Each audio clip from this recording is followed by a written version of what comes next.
Hello, everybody.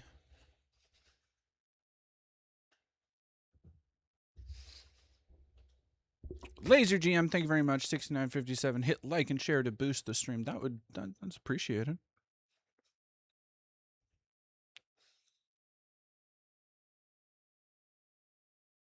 Oh no, now I gotta sneeze. Uh-oh. Come on. Come on. Come on, little one. There we go. Punk Rocker 25, thank you very much. You're an absolute rock star. Keep on rocking and fuck the haters. Thank you. What? You doing okay today? I'm doing. Whoa. Hey, oh, okay, Kibben. Okay, Kibben. Oh, she is so purry.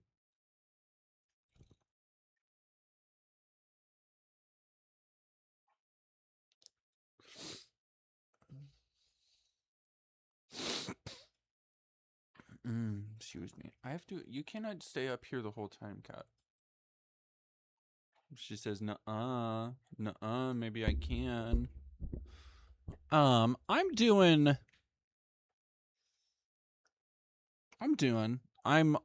tired. I feel like I've been moving nonstop today, even though I haven't. But, well, no, I actually kind of have. But yeah, my partner and I had a appointment to get our nails done by somebody in the local LGBTQ, the local like Spokane Pride community who does them as like a community service type thing, in exchange for tips.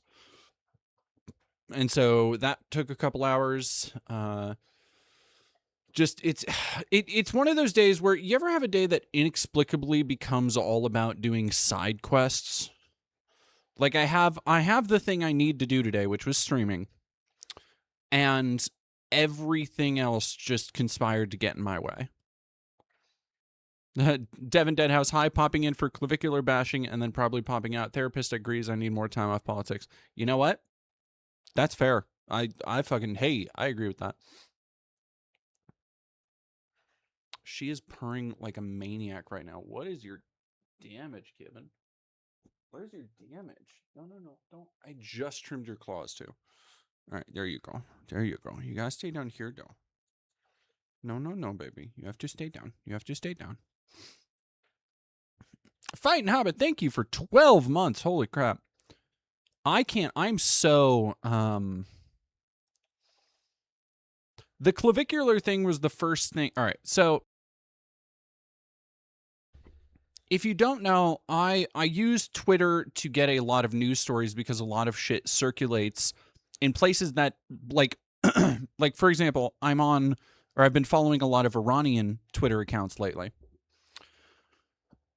So I've been getting a lot of like different sources for news, and it's one of those things. I would love to leave Twitter, but I tell people like, no, my Twitter algorithm like hooks me up with shit that I don't see on, ground news. I don't see on fucking Blue Sky. But this morning, name goes here, Yas. Is clavicular the name of your cat? No. Oh my gosh, Sean EP, holy shit. Thank you for gifting 1, 2, 3, 4, 5 tier 1 subbies. Thank you so much, Sean. Hope you're doing okay. Be more crabby. With your attitude, they should be called crabby kicks. Fighting Hobbit, thank you for 50 bits. 12 month.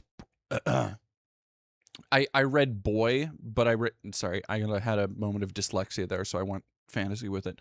12 months, boy. Charlie Kirk's been silent about this for a while. I hope he's okay, teehee.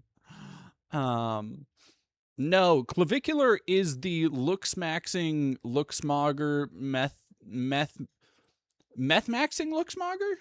How does one describe clavicular to somebody else? Like, to the uninitiated. It's one of those things where it's like, meth-maxing, yeah. I mean, but like, even you have to explain the world around clavicular more than himself, because she isn't just using my hands as like obstacles to rub her face against. You are the most this cat is fucking snuggle maxing right now, aren't you? Oh yeah, your cortisol levels are fucked, bro. Your cortisol levels are out the window, bro.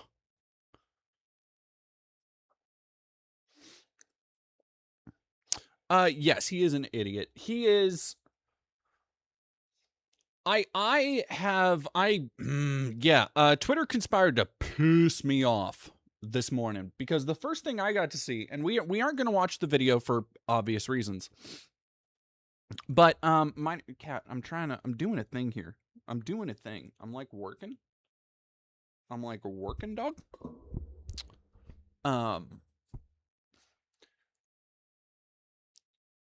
I had to see Clavicular, this just dumbass, meth-addled dipshit,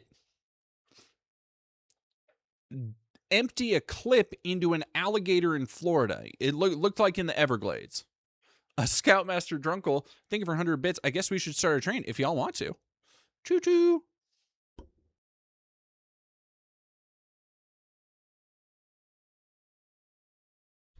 Torty, I had not seen her before. This is, she usually doesn't come up this early, but she was just like, you're just hogging the camera today, huh?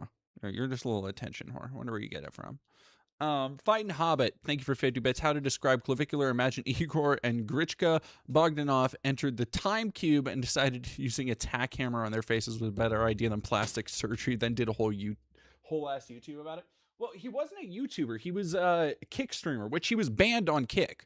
So what he did was, and this is the day after he got like arrested for fighting or whatever, but he was out with a bunch of other idiots just shooting at alligators with handguns in the fucking, oh yeah, he mag dumped. Sorry. Yeah, people get mad about that.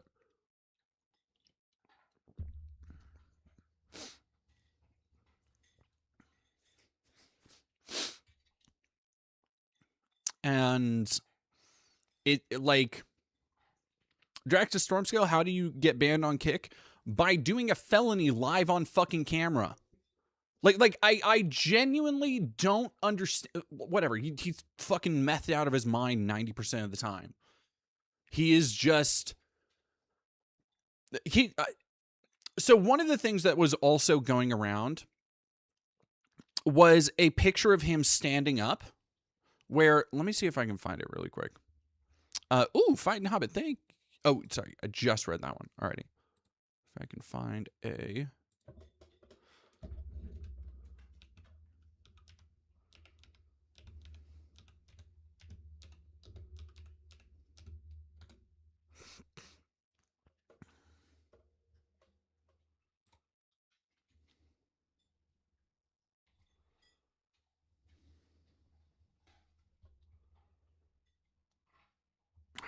It's going around, but there's a picture of him standing up and his legs look like emaciated. His legs look like fucked up, dude.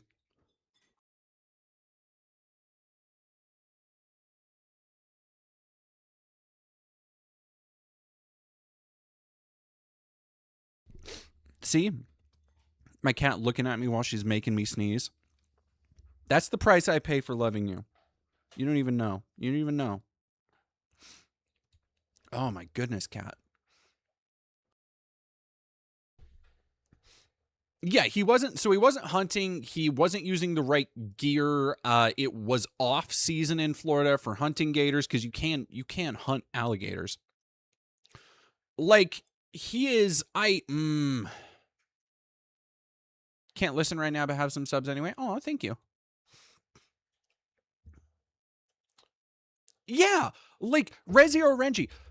That's what's especially funny is this. He has been arrested. He was arrested for you're right, for fake IDs to get into clubs, but it's always been minor infraction shit.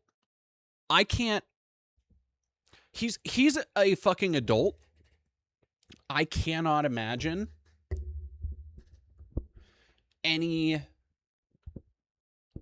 I can't imagine any judge, any jury, anybody not looking at this case and just immediately, not even just based on that, based on his history with the law, I can't imagine anybody looking at the case and being like, I don't know. Maybe he's learned his lesson. Maybe we'll cut him a break. Did he get arrested for running that guy over? I think he got arrested. No, I think he just got like detained isn't the right word, but I think he just got held for a little bit. Oh my gosh, Violet left. Thank you very much for another 5 tier 1 subbies to Cyber Nakala, RK Monkey, Anonymous Desert, and 2 other people. Thank you very much. How old is Clavicular? He was, I want to say he was 20, I think. And I just, oh, the translator, hello. I am just so, yeah, the clavicular thing, I look, every now and then you see a tweet that, or a tweet or a public statement or a social media statement or something, you see something and you go, that one's going to be on the wall for a while. Like you just know that this one is going to come back in the future, and you just kind of go, that one shouldn't have caught on. They did. That's how I feel about Liv Agar's tweet about clavicular, because we love Liv Agar. That tweet about her feeling a kind of, which I understand why, by the way, because A, it was a joke. B, it's something I was trying to say from the beginning, is that like there's something so pathetic about clavicular in a very childlike sense. Like he has this dull, somebody described Trump's stare last stream as like a bovine stare, and that's like that jargon has just been in my head since then. He has this dull bovine stare of just somebody not understanding the things working around them at any point. That being said, you can feel empathy for somebody, but he is also a terrible person and a fucking idiot and a, like, probably most important, a danger not just to himself but to everybody around him at all times, it seems.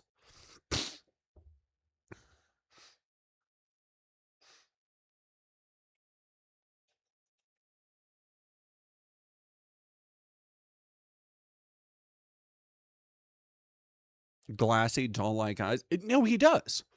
It's, yeah, I like it really fucking sucks, because he could have had such a better life. Like he could have, gosh, now I'm all like congested because of you, cat. Ooh. Hey. Oh, I'm gonna go. Isn't he addicted to meth too? Yes. Oh yes, he is.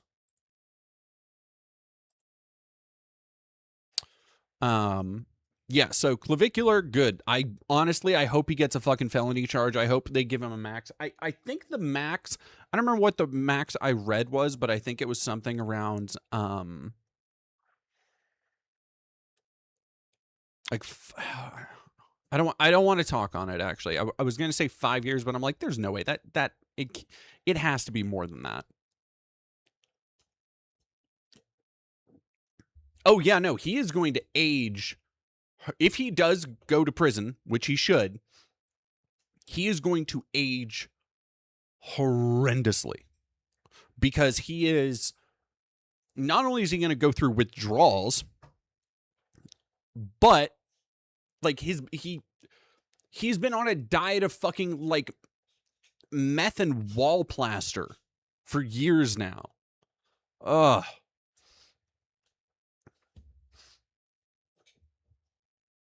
Mason Galliath, yes. You can't just kill animals all the time anywhere. Like, all right.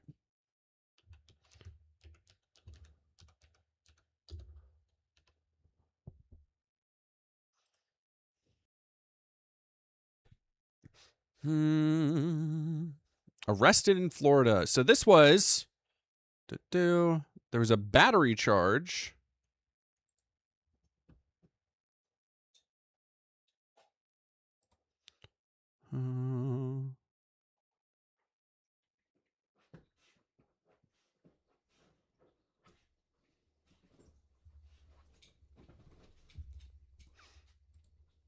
Also, I found out his name is Braden, which is so fucking funny.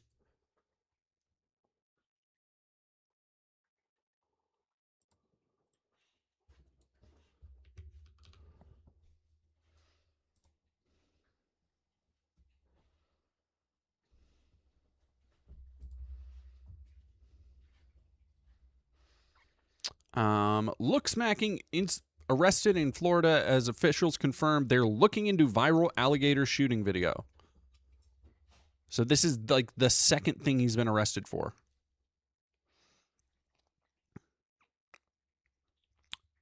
No, why is it playing? I don't leave the baby alone. I have no whatsoever. What the fuck? No, don't take me there. Sympathy for people who just like the idea of just looking at any animal, and you're not out hunting. There's no sport in it. It takes no skill. Just seeing a creature, a part of an ecosystem that has been there for years before you even interacted with it. And just seeing a creature like that go about its life. Lady, knock it off. And then being like, haha, I'm going to shoot it. Like fucking sociopath shit.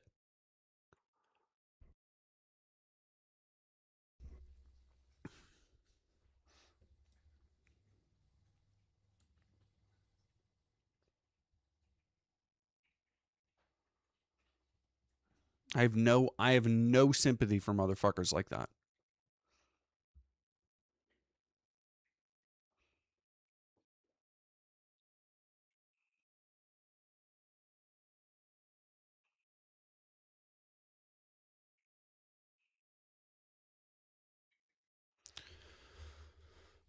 Oh boy. So today something very funny happened. Hacking group says a breach of the FBI is, quote, coming soon. Alleges FBI director's information has been compromised. The Iran-linked hacking collective Handala announced it had breached the account of FBI Director Kash Patel.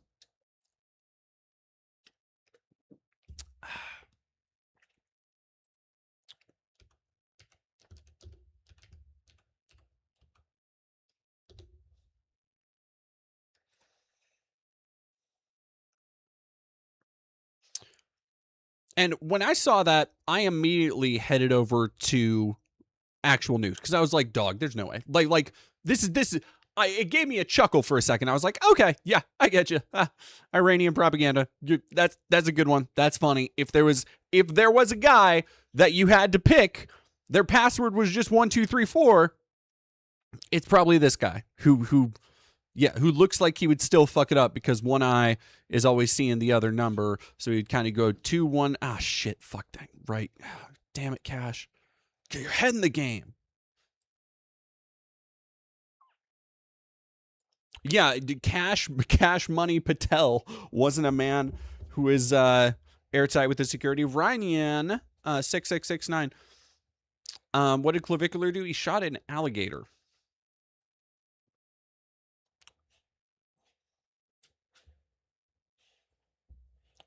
Lady, stop.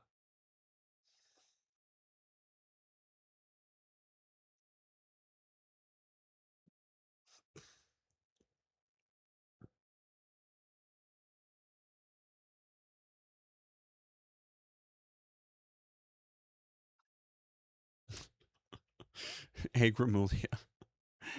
1234. That's the same password in my briefcase. What a coincidence. Why is there we go.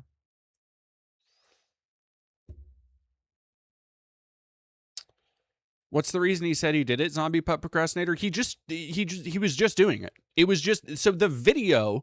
He did it and caught it all on video. Like it was with a bunch of other dipshit kick streamers that Clavicular shot the alligator, and because they were just going through the Florida fucking swamps on an airboat and just saw an alligator and just shot him. Like that's it.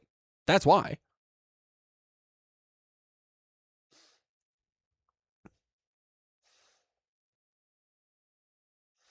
Hackers connected to the Iranian government accessed FBI Director Kash Patel's personal email and posted materials, including photos and docs, taken from his account.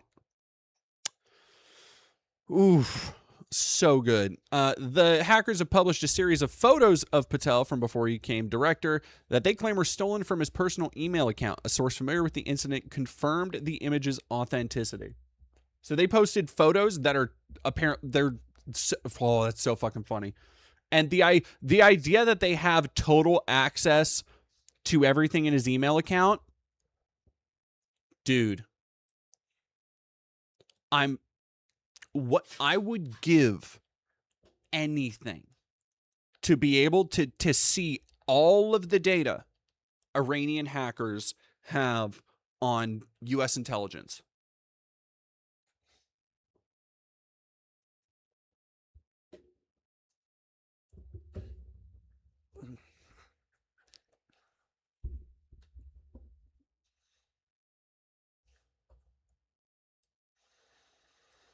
Do I think he'll get fired? No. I mean, like, technically he didn't do anything except be a fucking dipshit.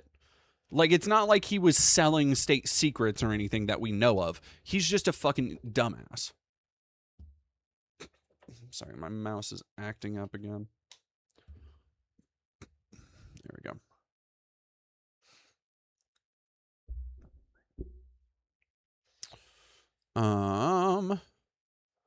Date from around 2011 to 2022 and appear to include personal, business, and travel correspondence Patel had with various contacts.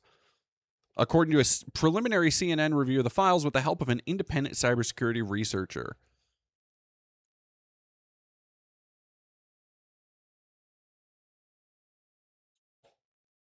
Oh, that's... FBI confirmed the breach, said no government information was obtained. Huh. But they're offering a $10 million reward for information that leads to the identification. Really? First off, the U.S. government ain't going to pay a $10. Like, the United States government isn't going to pick up a $10 tab. If you think they will pay you $10 million for some shit, I got a collection of bridges to sell you. But second off, I feel like 10 million is a lot. I feel like 10 mil is a lot for just some family photos, right? Like, unless it is literally, because that amounts to, if it was just his like old private email or some shit, that's like a prank, dude. It's like a phishing scam. Do we think that's how they got in? Did Kash get cashed out by a phishing scam?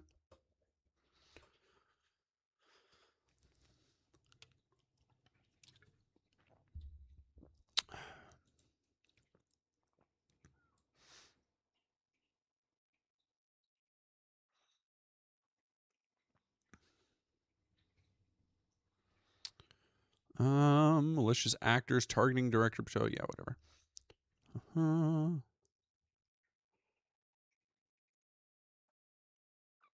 I want to see. Why can't I see them pictures, dog?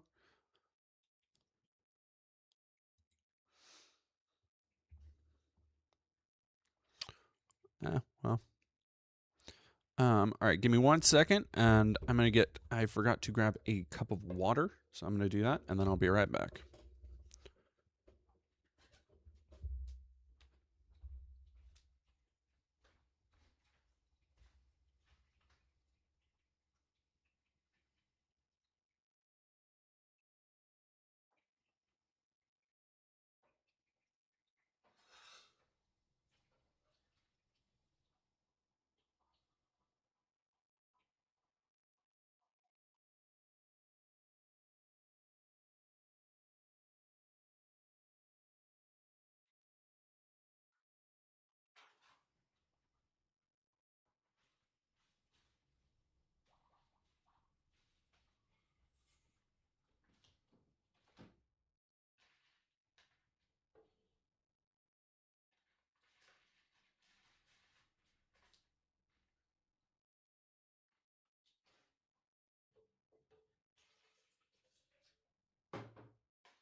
All righty.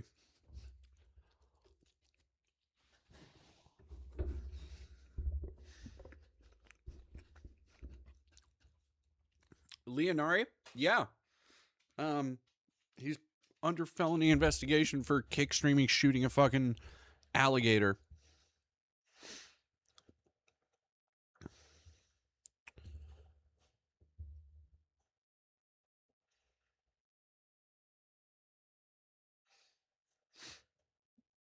Oh my god. Holy shit. El Salve, thank you so much. Holy fuck. For gifting. Oh my god. Been a member for 12 months. Hi, DD. It's my 1-year anniversary for your content. Hope to see you in your throne gift clothing on stream. Here's more simps. Oh my gosh. Thank you so much. Holy shit. The entire chat is just nothing but that. Thank you, El Salve. Thank you so much. Holy fuck.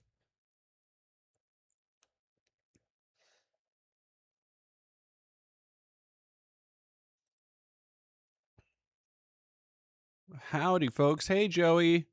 You just got here. Holy crap.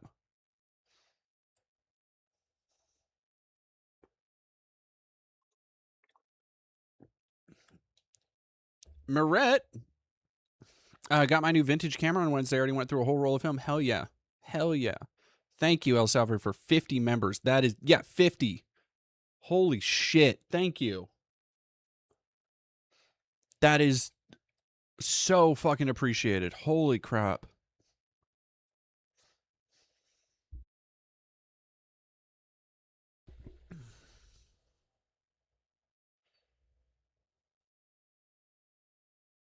Covering the Federal Bureau of Gooning, I take it.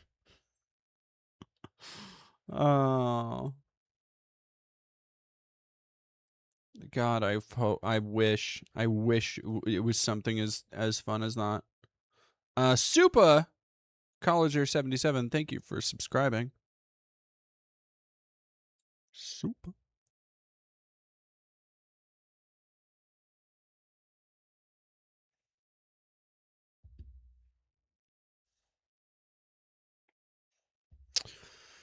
So I want to take a bit of a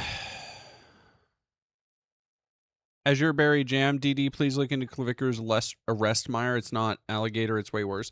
Well, I know he wasn't arrested for the alligator, but he is under investigation for that. But I don't want to go on.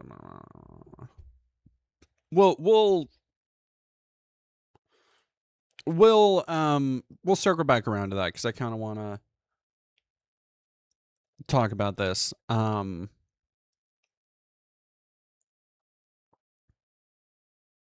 Yeah, just because this is really,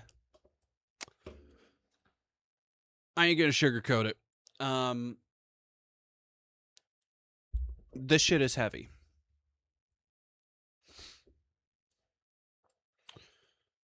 There has been, for the last couple of years now, you probably don't need me to tell you about the concentrated efforts being taken against trans people in America.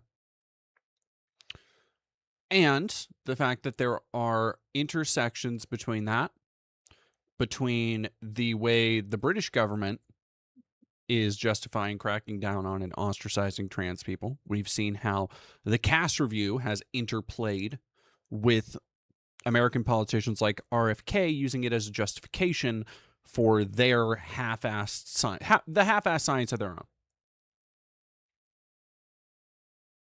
And as we've seen growing efforts to strip people of their rights through ICE, through the removal of homeless people, through disappearing and just trafficking people, we have additionally seen rollbacks on what meager, minuscule protections trans, particularly women, but trans people in general have had in the prison system, where just inching towards progress, where trans women wouldn't be put in prisons where they are V-coded, which for if you are a cis person, if you're an ally, if you don't know what V-coding is, V-coding is a very commonly known practice by prison guards, corrections officers, and COs to essentially pimp out trans women to unruly inmates or to use them as payment in some way.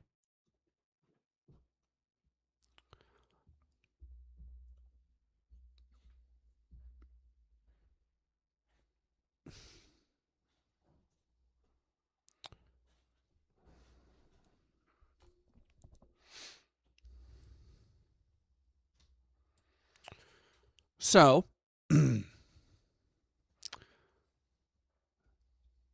headline: The Trump administration admits to medically experimenting on trans people in prisons. The administration admits to testing conversion therapy on trans prisoners and implies its policy of forcibly detransitioning trans men in prisons has the aim of preserving their fertility.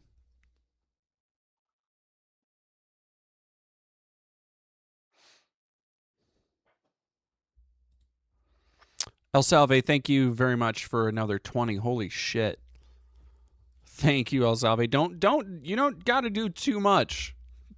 Y'all, I appreciate it. I love it. I really appreciate it so much. But you're it's all good.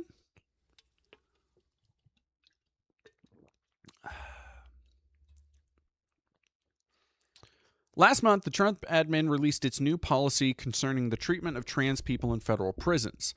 As trans statistics reported at the time, this policy is nothing short of egregious. Under it, the 2,200 trans people in federal custody will be medically and socially detransitioned, all in the name of helping them recover from gender dysphoria.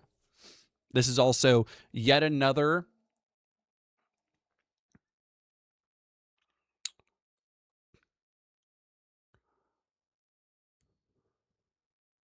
Why are they obsessed with fertility? Only for trans men. When coupled with the controlled environment that is prison, this forced conversion therapy policy amounts to little more than medical experimentation. And it's an explicit excuse me, an explicit violation of most of the Nuremberg Code, which was created in the aftermath of World War II. Simply put, if the courts allow it to take effect, this policy will undoubtedly lead to tremendous suffering.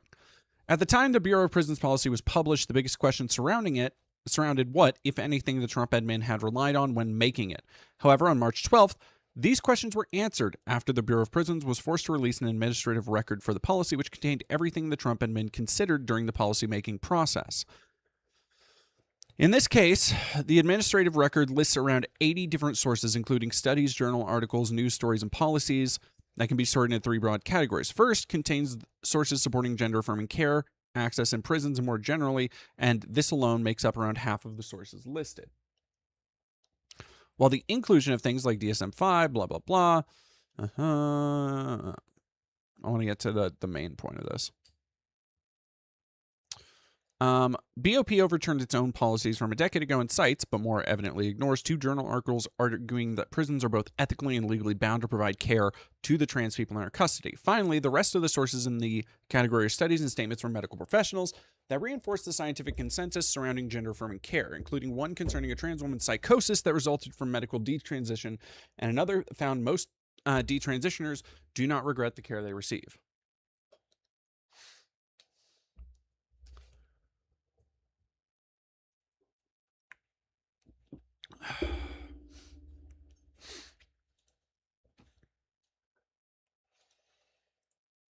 Whoa.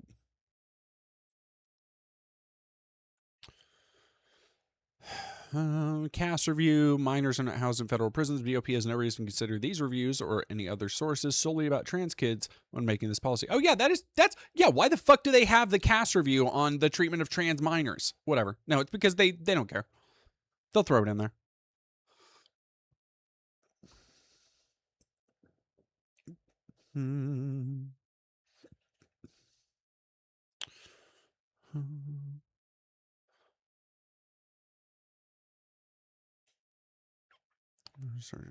BOP is arguing that despite the proven benefits, gender affirming care as a whole is dangerous and risky. Thus, under this framing, Trump officials are essentially asserting that withholding care is necessary to prevent these outcomes. Outcomes this care has not been shown to cause in the first place. Last category constitutes the admin's unequivocal admission of guilt and consists of the final 16 studies. First 10 concern trans people's suicide risk. Most of these explicitly emphasize the positive effects of social and/or medical transition. By admitting it reviewed this research, Bureau of Prisons is admitting that its policy knowingly goes against these findings.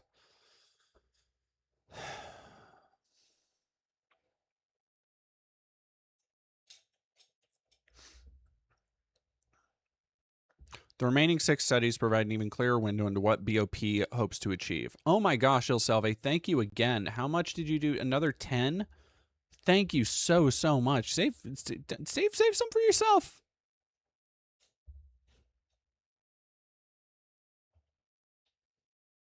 Thank you. Holy shit. Just wait until Nehemiah gets here.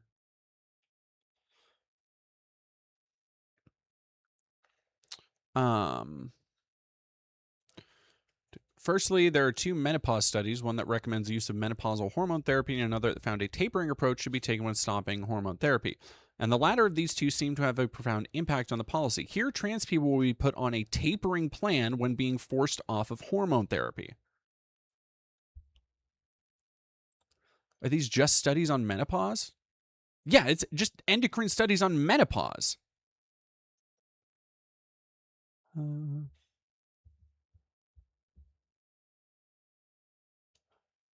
What the fuck?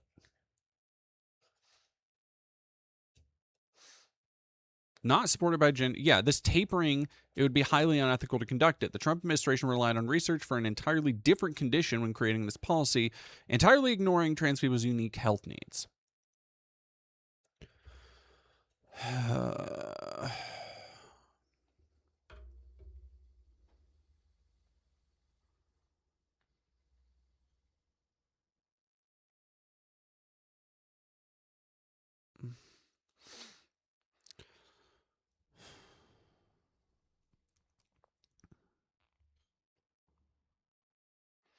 Perhaps the greatest confection is provided by the last 2 sources. The first of these is a medical article providing commentary on a study that was now reviewed, of trans patients at Kaiser Permanente, and in its words, its sole purpose is to describe methods of cohort ascertainment and data collection to characterize the study population. Put differently, communicates 2 things: how to single trans people out through health information and what data a study on trans people should collect.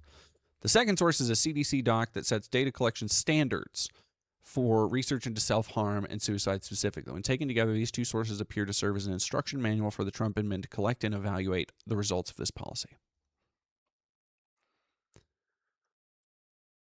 Knowing that the BOP also reviewed 10 studies pertaining to trans people's suicide risk, it strongly suggested that the BOP expects an increase in trans suicides and rather preventing these outcomes wants to sit by and collect the data.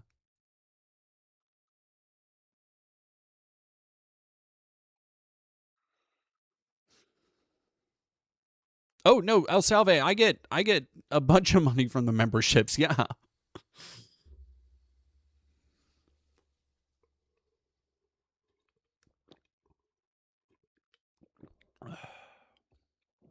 Thank you so much.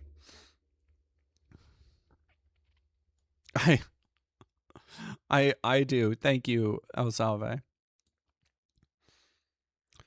Make no mistake, this checks all the boxes of medical experimentation. By its own admission, the Trump admin is throwing out existing medical standards and instead wishes to force arbitrary guidelines onto a captive population, all the while being fully aware of the risks and actively documenting the results. As reported last month, this is being done with the intention of helping trans people recover from gender dysphoria, which is a euphemism for conversion therapy. This will be imposed onto the 2,200 trans people in federal prisons until it works, until they are released, or until it breaks them.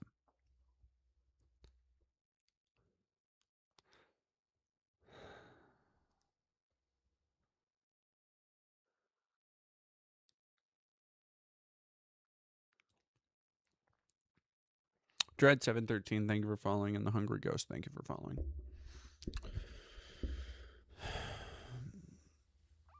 I'm in a real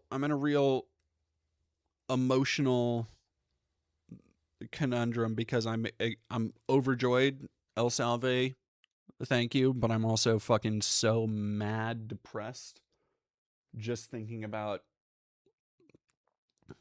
all this shit.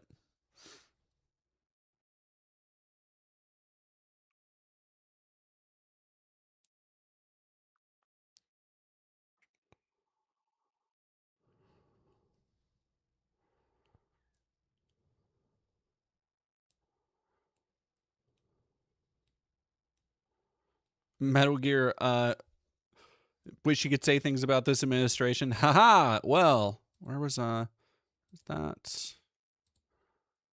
Oh, we gotta go. We gotta fucking go. We have so much to talk about today. Here's one. Your VPN may be spying on you. Yeah, that was a fun little. Did you send El Salve? Did you send another? Is that 100?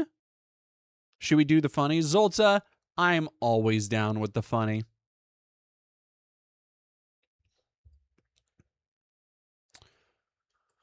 Using a VPN may subject you to NSA spying. U.S. lawmakers are pressing Gabbard to reveal whether using a VPN can strip Americans of their constitutional protections against warrantless surveillance.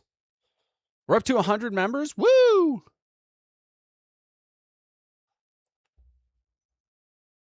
Oh, thank you very much, El Salve.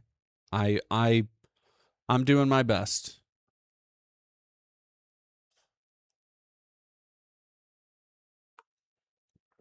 Lion King 212, how the fuck can we stop this?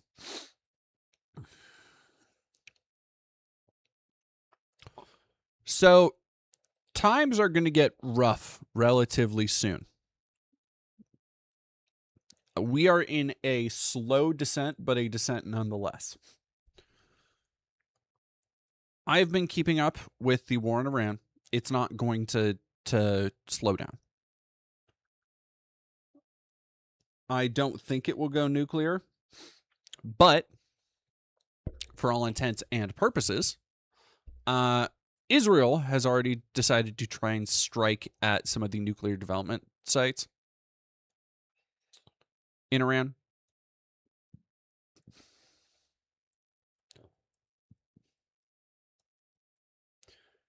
It's not going to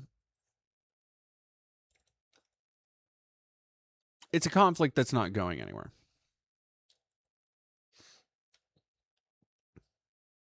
Neither are its effects on oil, the effects of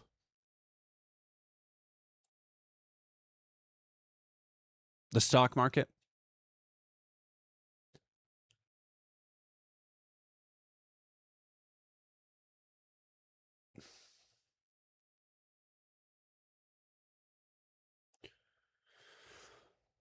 I'm going to No Kings tomorrow. Not because I think it will do something. I'll probably be streaming from there for anybody who wants to go to a march but just isn't able.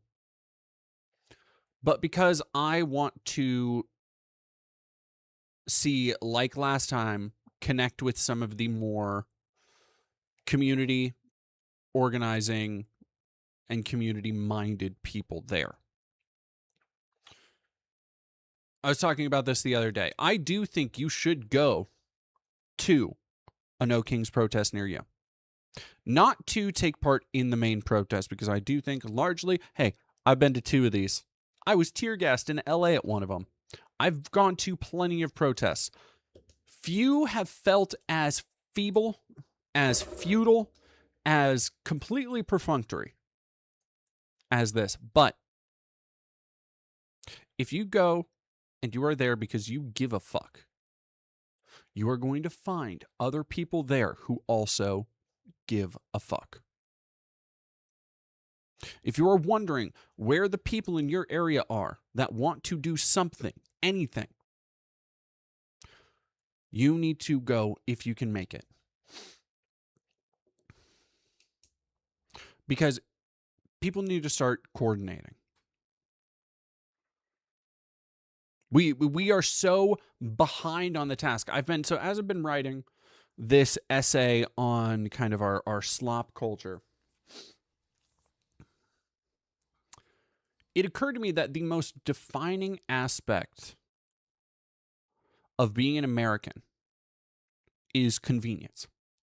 We are raised in a climate of convenience. If that at any point is infringed, we take it as a personal slight, not just to the flow of our day, but to the notions that we're meant to be free.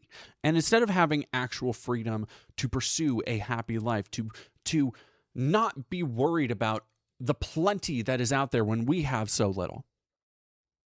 Not that freedom. No. We have the freedom of choosing how we can get the best phone plan or how we can pay the cheapest car insurance for all of these things that we need to do to participate in the world. Otherwise, there's no way to participate at all. And the thing that I don't want to say it was a revelation or anything, because it really wasn't. But you could see this even in the American left. The American left is still American. And I think that is the worst problem we face. Because we are still so beholden. It was just last stream that somebody was talking about how we shouldn't want to, we can't, can't back these people like AOC or Mom Donnie who went back on this promise and went back on this promise. And it's like, because it's not convenient. It is not convenient to actually have that debate, to actually try and talk shit out, to actually... No. People want their ideology delivered in a perfect little box. Otherwise, they're going to sit and wait until it fucking drops into their lap. The American leftist absolutely does this. Tell a leftist about current COVID statistics. Tell a leftist about how masking in COVID actually does help a community. Watch them roll their eyes. Watch them be like, ugh, God, ugh. But you know what doesn't fucking disagree with that? The facts about COVID. The facts that long COVID is still a threat, that people are finding new ways to suffer from all the time. The facts that the virus has continued to mutate and grow and evolve. But the American leftist, still so much more of an American than a leftist. And they will roll their eyes and be like, oh, no, this is stupid. Oh, these cringe liberal nonsense. Because it inconveniences them.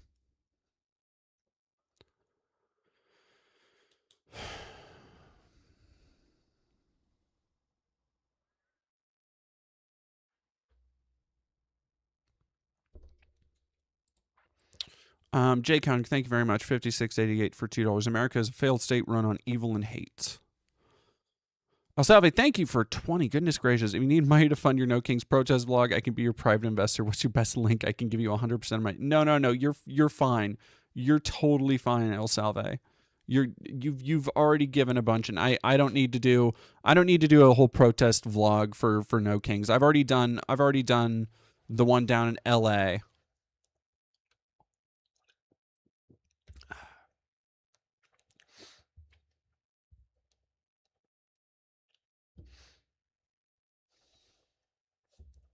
Xenagrells, nobody wears. I've only started because here's the thing. I'm guilty of this shit too.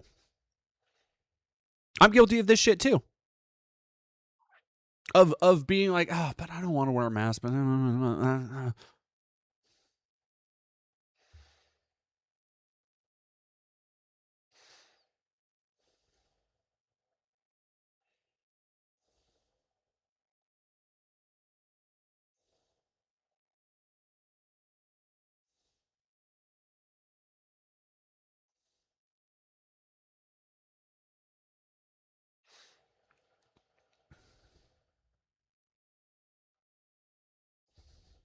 Oh, yeah. Xenegrals, never forget that Democrats also refused to address COVID and pretend it like it was over.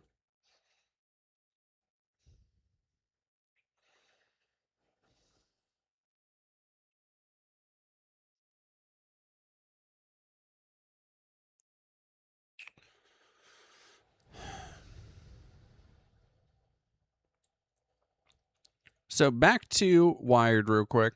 Now that I'm getting down off my soapbox, everybody.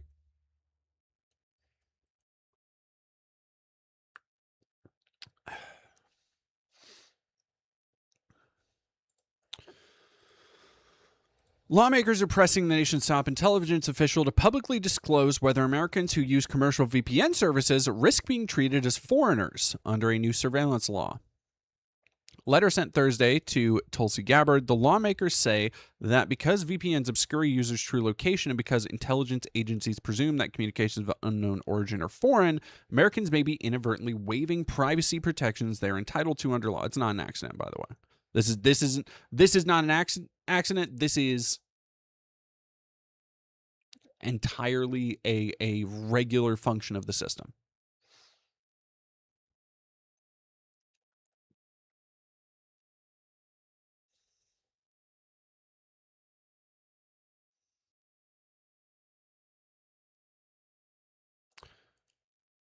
Several federal agencies, including the FBI, National Security Agency, FTC, have recommended consumers use VPNs to protect privacy, but following that advice may inadvertently cost Americans the very protections they are seeking.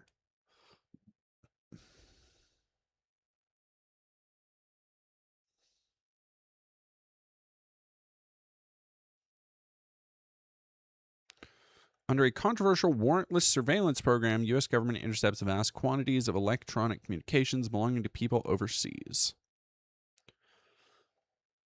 To expire next month, fierce battle in Congress over whether it should be renewed without significant reforms to protect Americans' privacy. Jesus Christ.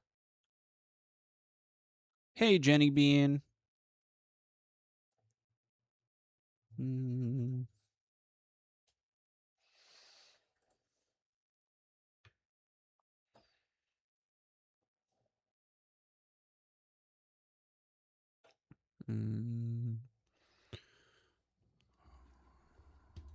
Letter warns that the same... God, my fucking mouse. Foreignness presumption applies under both authorities, meaning Americans on foreign VPN servers could be exposed, not just to targeted collection under 702, but what lawmakers describe as bulk indiscriminate surveillance of foreigners' communications. The fuck does that mean? Ugh.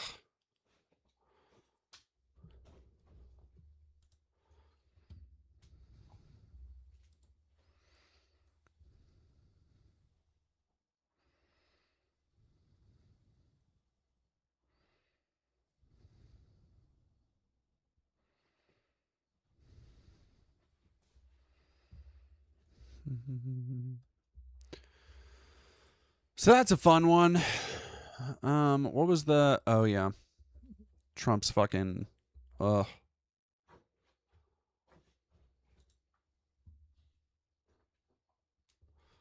U.S. on high alert. Trump's urgent speech, huh?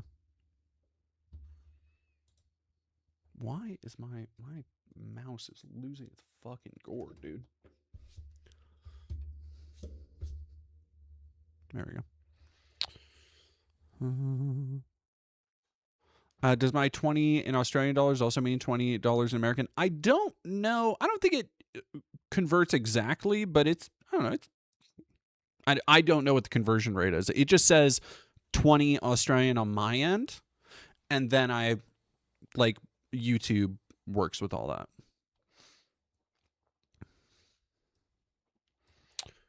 No.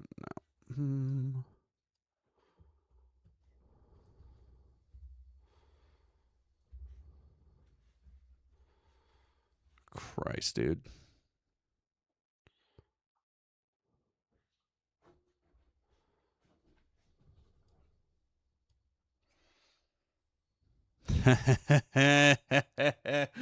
Oh, baby. Yeah, there we go.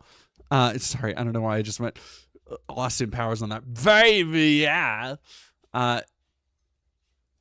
May Fanny Longlegs, thank you very much for $10. DD, yo DD, I promised I would try to lobby your chat, so would you please consider collaborating with Louise Croucher, a matriarchetype, shower you with parasocial compensation. Matriarchetype, yeah, I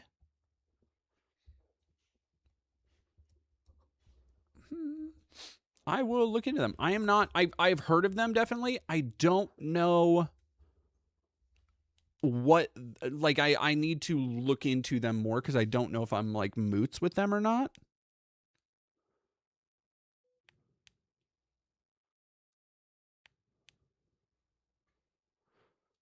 Pete Hegseth extinguishing rise whales.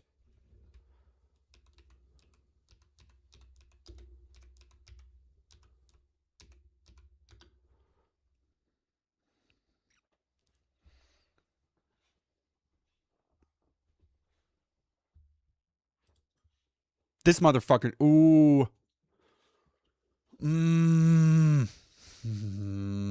All right. I have some crumbs I just noticed from a nature bar I was eating earlier. Give me 1 second. I'm gonna try and sweep these off my desk really quick and try and come up with words that don't get the FBI sent to my door.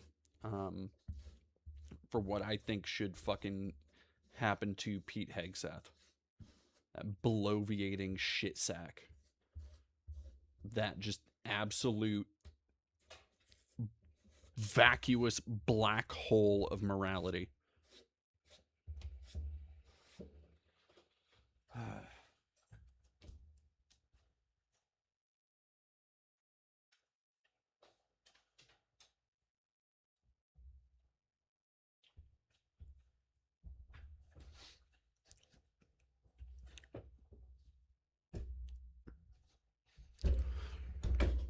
Oh, shit, fuck.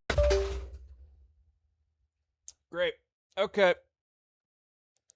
Well.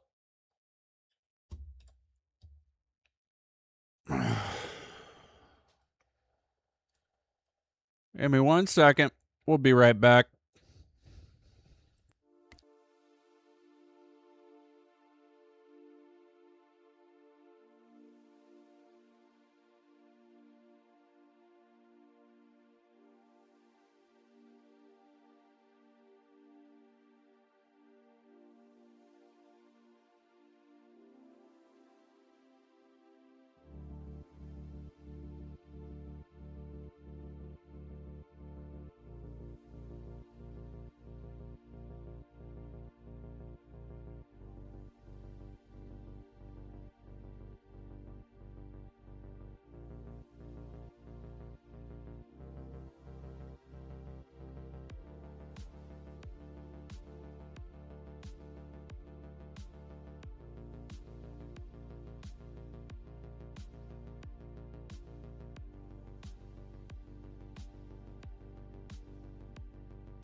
That is way more fucked up.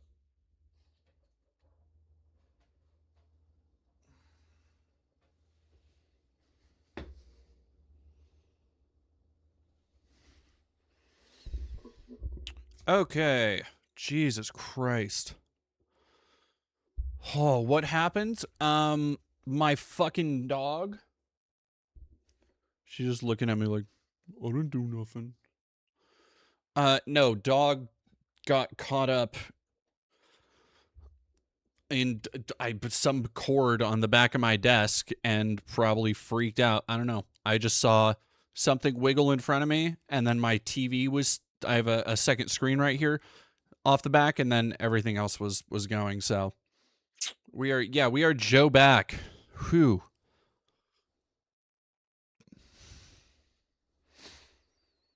Good God.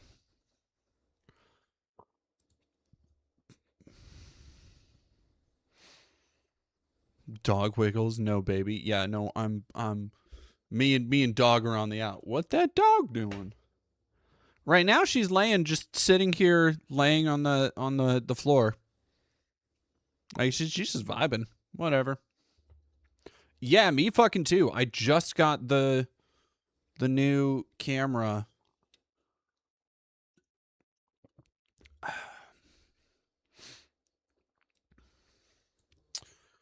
I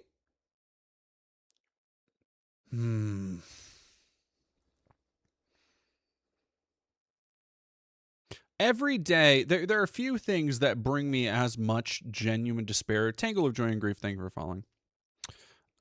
Chaos in a Handbasket and Jack Sparrow, also thank you for following. There are a few things that on a regular basis bring me as much genuine despair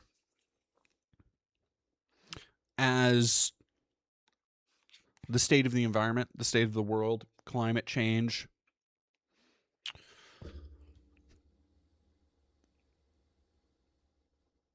And that, I think, even of that subcategory of shit that is so existentially depressing to me. Of that, the subcategory of animal extinction, few things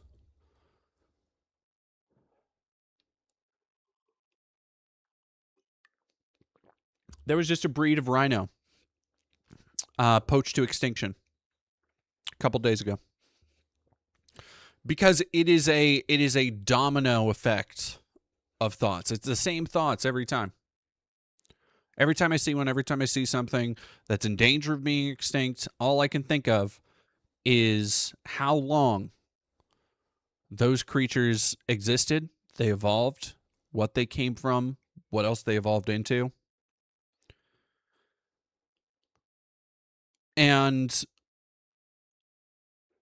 of all of humanity, how few people thought how lucky they were to have seen them, to have been in their environment, to have witnessed these creatures that don't exist anywhere else in the galaxy, in galaxies upon galaxies.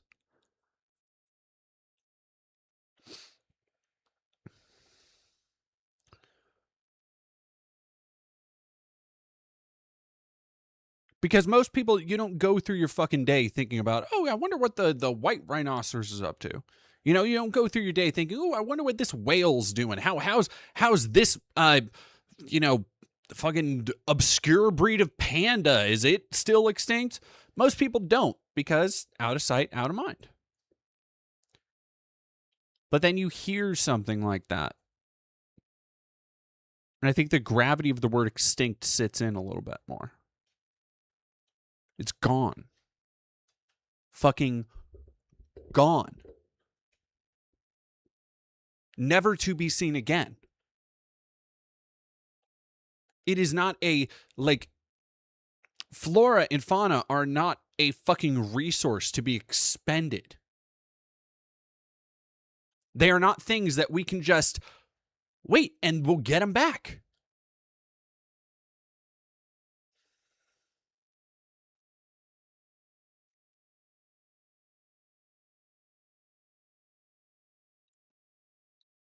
And when you talk about whales,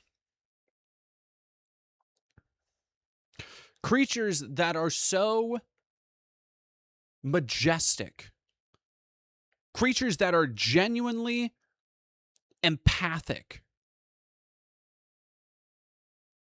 that can form intimate and complex bonds, and basically their own societies.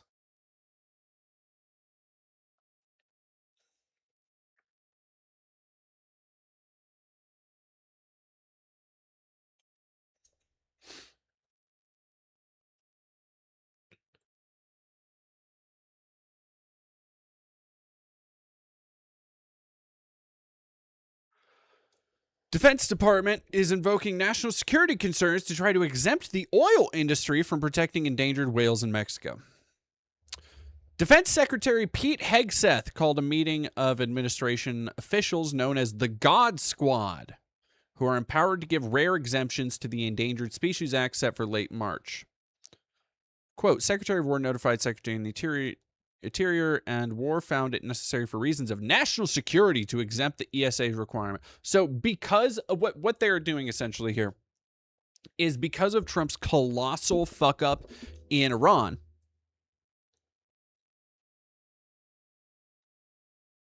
they need to open up any and all oil reserves they can. So they are going to make another fucking animal extinct because of it. The world's remaining roughly 50 Rice's whales, which only live in the Gulf of Mexico, are at a high risk of extinction.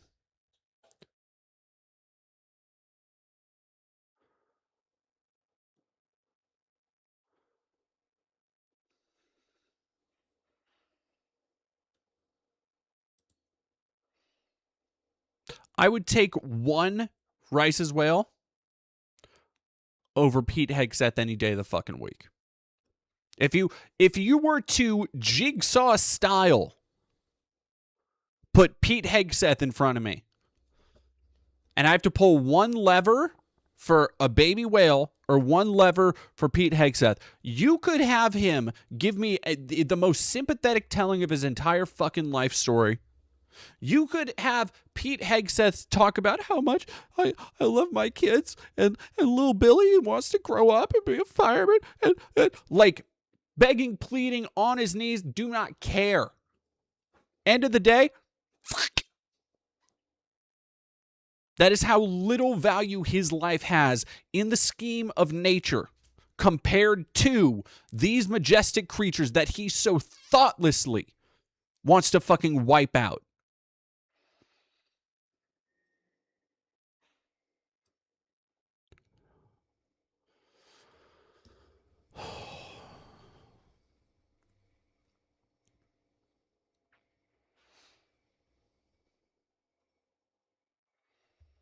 Zombie Pup Procrastinator, I was wondering just if you're comfy answering, of course, how do you cover all this horrible news when you seem to be deeply empathic and connected to your emotions?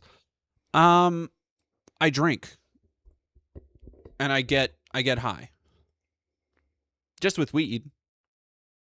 But yeah, that's how I've been trying to cope with the world.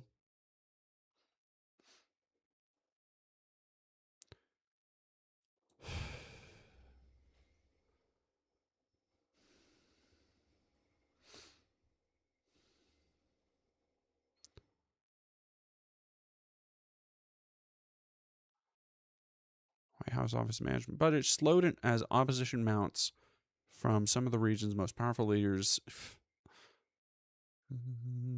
Protection will hurt. Oh, I don't give a fuck. They contend that habitat protections will hurt the economy and hamper military operations. Imposing restrictions on development in the Gulf of Mexico, which, by the way, Senator, I find very funny that nobody remembers the Gulf of America shit, by the way. Like, do you remember one of the very first things that Trump was like freaking out about was the Gulf of America?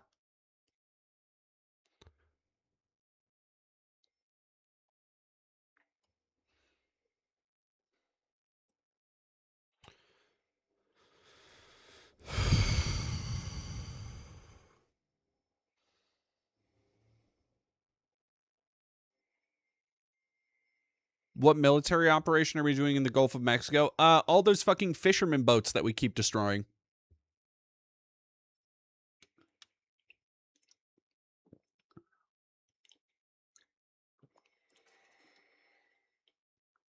Rice's whale. It's a nearly extinct species of whale that has critical habitat in that area.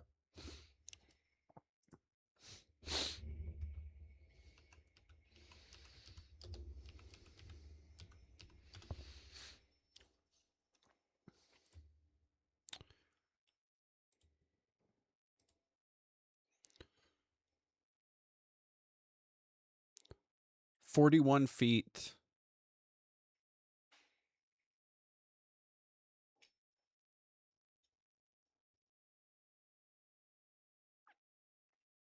One of the rarest whales in the world.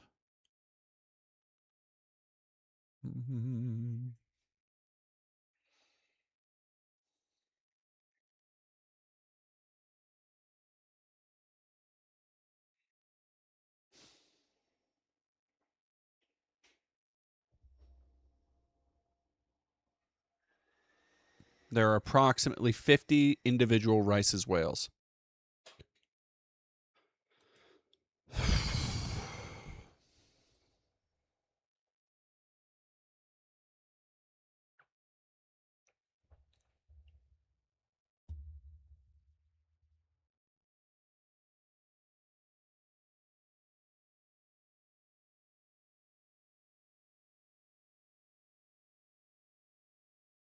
Like,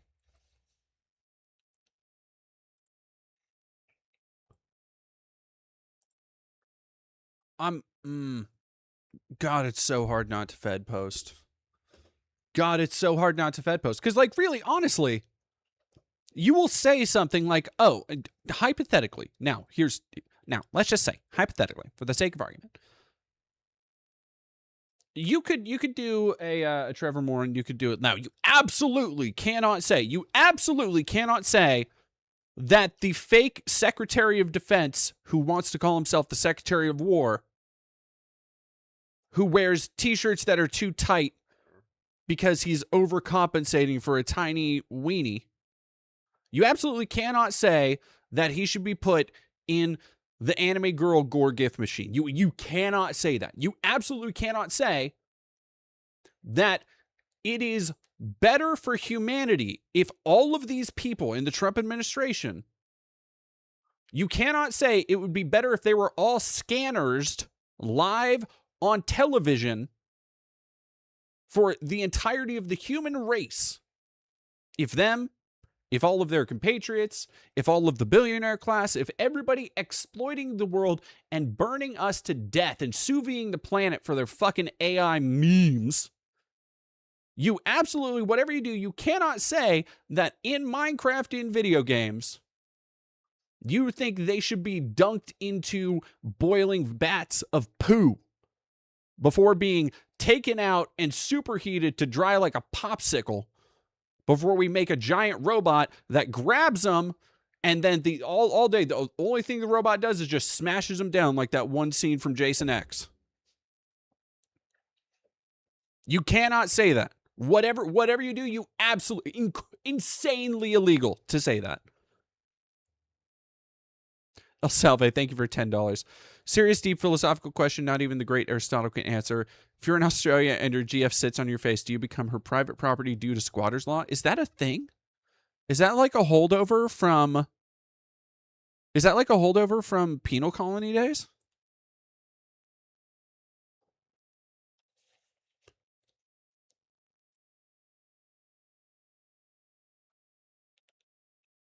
Probably also can't say Romanov the Trumps. Ha ha ha! Well, you see, fortunately, nobody currently working in the United States government understands a reference to like what that fucking rusky ass commie propaganda. What is this, Red Dawn? Come on.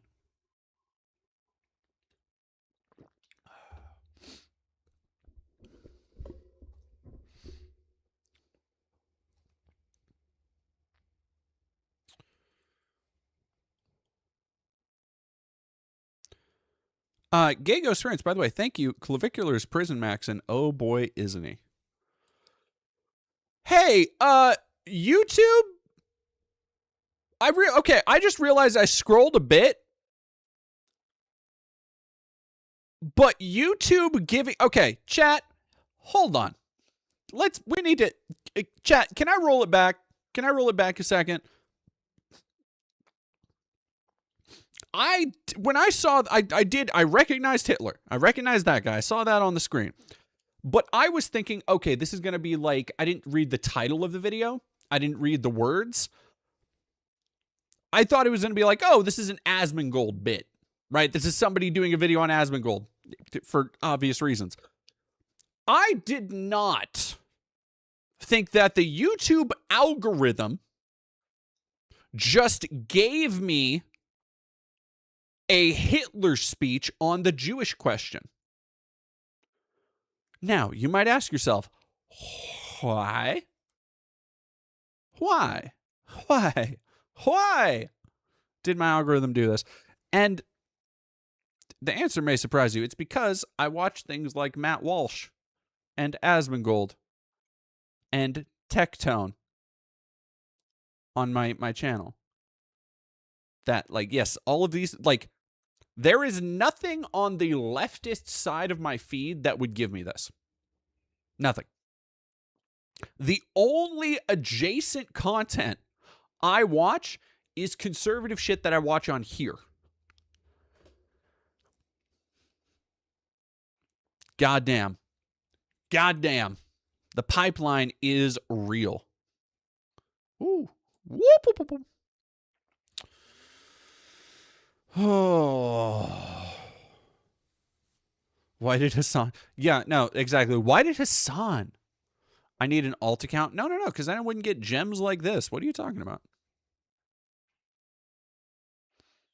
The peanut responds. Okay.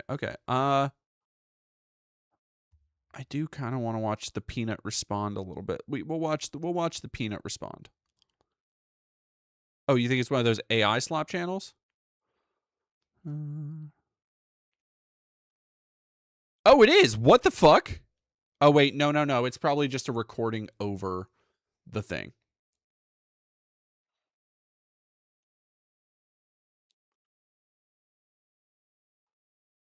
All right. I gotta watch this, dude. Do we want to... How do we feel about playing PlayStation 2 games in the background while we watch Nick Shirley? How are we feeling? While we watch Nick Shirley, guys. Silas the Raccoon, for all those reasons you mentioned, I'm shocked YouTube ever recommended me your video of you playing that alt-right anti-woke game, which led me to you. So I'm gonna let y'all in on ball a little bit. Sometimes I do try and play the algorithm a little bit like that. Like when I do so much content like that, it's not just because I want to do that, but I do tag it a little bit. Tag it in a way to try and trick some dorks into that every now and again.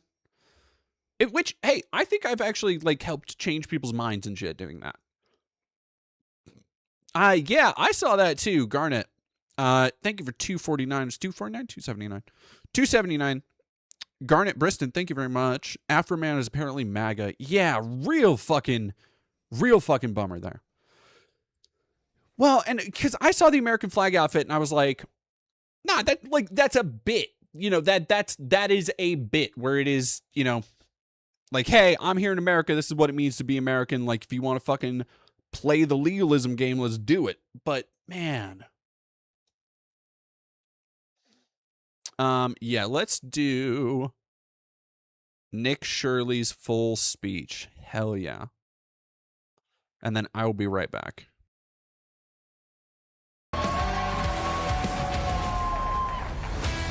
Thank you. I'm super excited to be here and to be able to speak to you guys today. And I'm not here to speak on behalf of Republicans nor Democrats. I'm here to speak on behalf of we the people. I think nowadays we can all agree that we all just want to live the American dream and have the best life possible.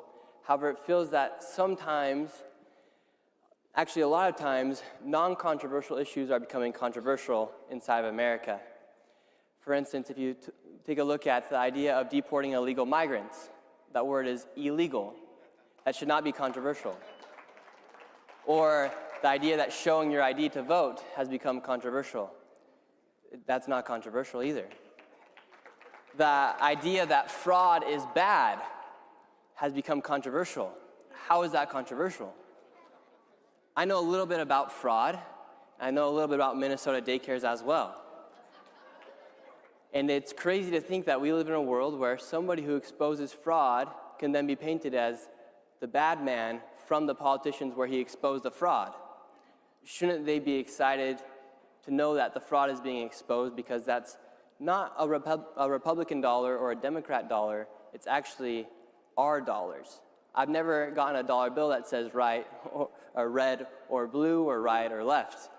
We all live inside of the same country, and we should all want the best for our country.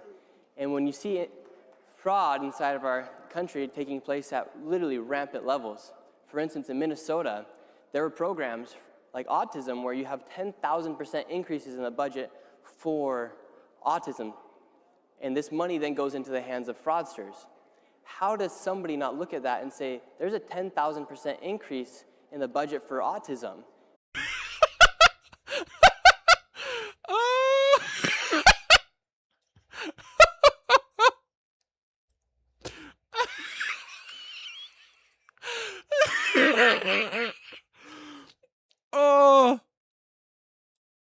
Oh, chat. The budget for autism. My man said the budget for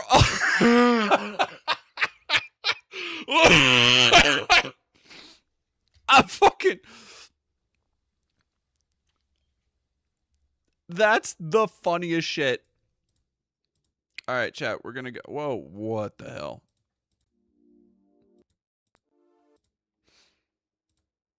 Come on now.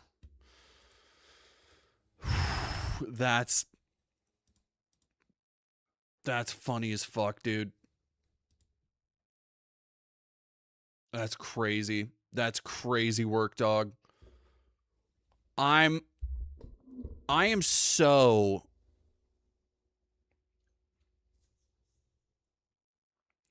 That's...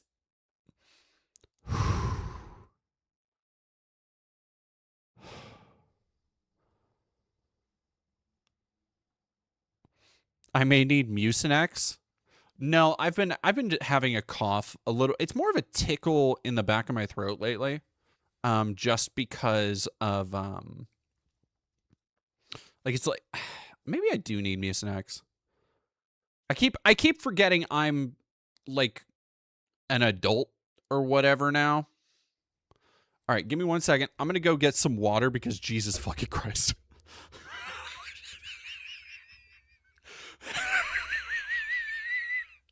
Autism. Oh my god. That's funny shit, dude. Oh. Yeah, dog.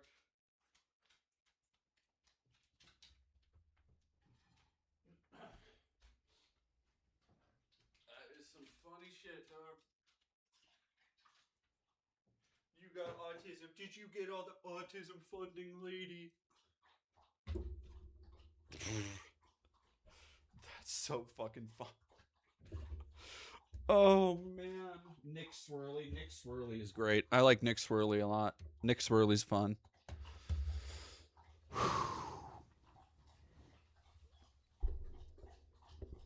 Switzerland, I Heart Mercenaries 1. The second one wasn't good. Hey, hop off my goat.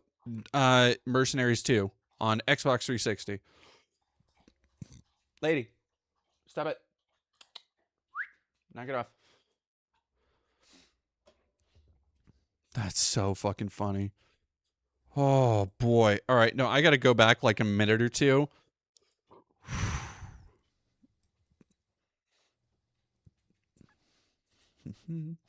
And the audio isn't coming through, so we're good. All right, I think we're good on sound too. Perfect. Not a Republican dollar or a Democrat dollar. It's actually our dollars. I've never gotten a dollar bill that says right or red or blue or right or left. We all live inside of the same country, and we should all want the best for our country. And when you see fraud inside of our country taking place at literally rampant levels, for instance, in Minnesota. He does. He talks like a fucking toddler. Like it's wild. I've never like quite seen anything like it. Let me. Oh, I put that. Oh, that's right. All right.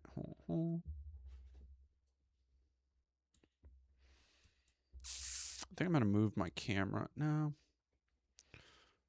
I guess I'll keep my camera here. It'll be fun.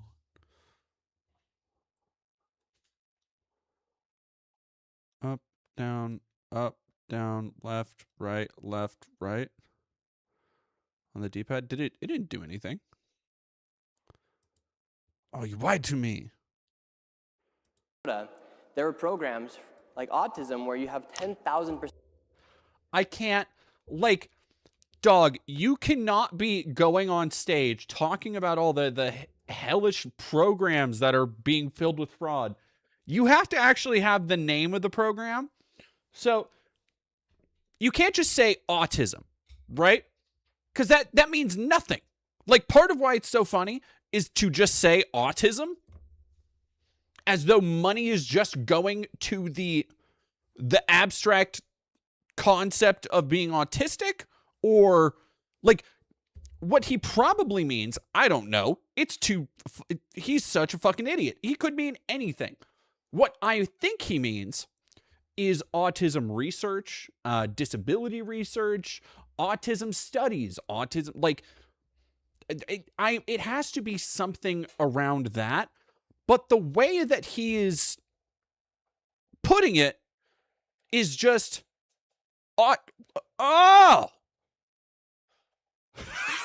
Mirror X shard. Anyone who has ever screwed this man has committed a felony. Well, thankfully, he is a Mormon, so I think he's not only like he's got extra safety from people. People don't got to worry about that. I was gonna play The Suffering 2 instead of Mercs 2, but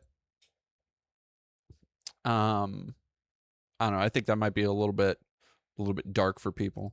Increases in the budget for autism, and this money then goes into the hands of fraudsters. Oh. How does somebody not look at that and say, there's a 10,000% increase in the budget for autism? Is there a 10,000% increase in autistic children inside of our neighborhoods? And if the answer is no, how are they justifying a 10,000% increase in the budget? And in other instances like California, where you have 1,000% increase in hospices, is everyone going to die in LA? I don't think so. So the idea that here inside the United States, when we have these non-controversial issues that have become controversial, it puts us into a weird culture war where it puts people into a position to think, okay, well, wait, how are you supporting this when you're actually not benefiting we the people? Oh we all my live God, inside dude. of the United States. We're not supposed to be. Did he practice a speech? I don't think he ever practiced a speech. Like, I think he literally is just like trying to fucking vibe his way through this shit.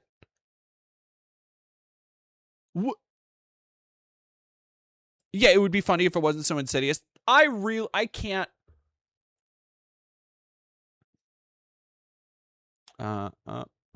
Pause it. Okay, let me. I mean, it's the Konami code, right? Wait. Oh. All right. Up, down, left, right, left, right. Yeah, nothing. Whoa. Ah, Jesus Christ. He sounds like a middle schooler. Yeah. No, middle school is honestly being generous. Being generous to this guy. When elected officials elected, they're not supposed to represent 50% of the population. they're supposed to represent 100% of the population. In an instance where fraud is taking place inside our country, each and every single person should want to crack down on that fraud. Because if we don't, these people can continue just to literally steal our dollars. And they steal our dollars, and then they send it overseas, and once it's overseas, we can't ever get that money back. And that's something that I've learned as I've gone about exposing this fraud. And a lot of times, these people that are taking our tax... Buddy, I can't... Woof. This is... Look. As somebody who has been to a CPAC or two, the idea that this is how bad it's gotten for them... Rugged. Fucking rugged, dude. Dollars are foreigners who are not even from the United States of America, and they're stealing our money. And it's just been so crazy to see how in all 50 states there is fraud. However, it seems to be that most of the fraud is in a lot of these blue cities. And when you go out and expose the fraud, crazy. I think Gavin Newsom, he posted a photo of me the other day and had 10 cameras on me, an AI-generated image saying, "Where are the kids?" trying to depict me as a pervert for exposing fraud. How sick does a governor have to be to say that the kid exposing the fraud is the bad person versus the fraud? First Earth, God, it's affecting me. First off, you are still the weirdo pervert. Like, that was the point. You decided to do the exact same thing as before, where you would just fucking go and knock on people's doors and windows. Like, what? Ugh. Yenzi, no, it's an old game called Mercenaries. Damn. That's hateful as shit. Old game. Lady, stop it. Lady. Seriously, knock it off. Being a butthead. Go back to sleep. Jay Kong, thank you for $2. Nick was breastfed too long. Are stealing the money. Yeah, he is an adult. Please clap. And going through this experience of exposing this fraud, I finally came to understand why, for instance, why they attack Elon Musk so hard, why they burn down his factories, or why they burn down his cars, or why they attack him so much when who the fuck burned down a factory to help every single citizen. Well, it just happens to be that these politicians don't want the fraud to be exposed because they're involved in the fraud. Literally nothing he's saying or has said or has proven or presented supports that idea. Also, he's so fucking stupid. How are you going to say that? After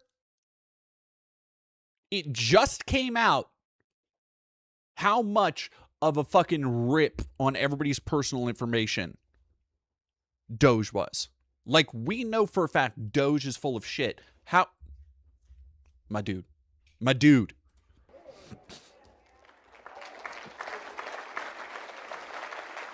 And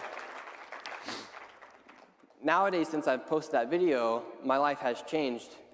It changed a little bit. I'm speaking here in front of all you guys, so thank you. But my life changed a little bit because they sure do just let fucking anybody do that shit, dog. A governor, for instance, Gavin Newsom, can go ahead and post that photo, and everyone knows that I'm not the bad man for exposing the fraud, but a small group will then think, wow, that kid is a bad person. He is what they're trying to depict me to be.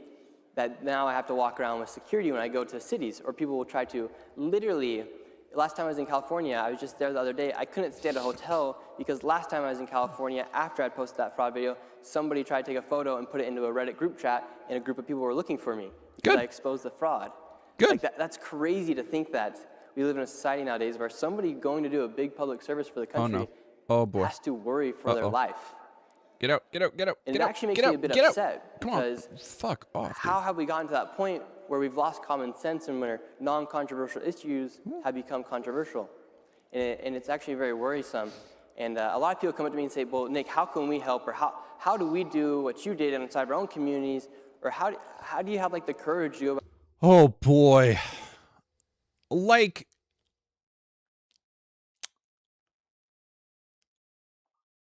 I hope there are more. I hope that the Nick Shirley grift becomes like the dumbass sovereign citizen, the fucking like state auditor people. That's what I'm hoping for. That's what I'm praying for. That's what I need to happen more than anything. All right, let me. How do I? There we go. All right, I'm trying to remember the controls real quick.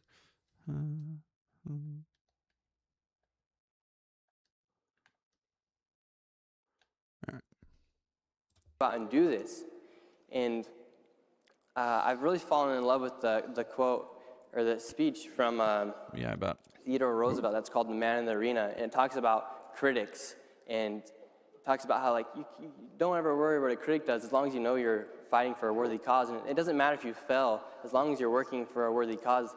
But who's to say that you're not the one risking everything, standing there all alone, going about it? And why should you worry about the critics? Why should you worry about the naysayers, or why should you worry about the opposition when you're fighting for a worthy cause? We all are fighting for a worthy cause inside of our communities, with our families, in our churches, at our schools, because a lot of things that we're fighting against are non-controversial issues that have become controversial. No girl should ever have to worry about a man playing on their sports team. Fucking none of them can talk about any. Oh my God, dude. That's fucking crazy. That's crazy. Watch this. If you have ever, and I know I've shown it enough on here, how they can just like, it's literally like jangling fucking keys. Did we just whip to transphobia? We sure did. Watch this shit. Watch this shit. Things that we're fighting against are non-controversial issues that have become controversial. No girl should ever have to worry about a man playing on their sports team. Like, the idea and that was the thing that got everybody baying like fucking toddlers.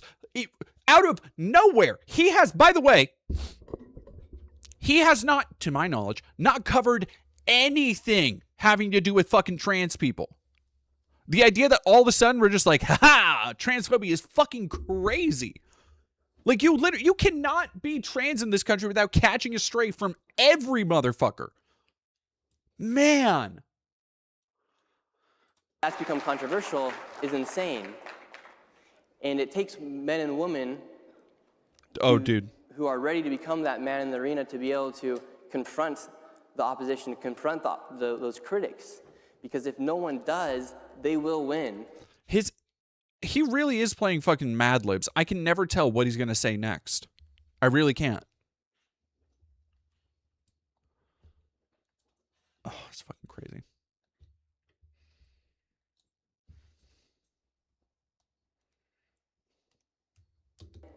And when we're fighting for common sense issues that aren't controversial, but nowadays have become controversial, each one of us have to step up and become that person who steps in the arena and says, I don't care what they say, or I don't care what he or she says, I'm going to do it because it's a worthy cause.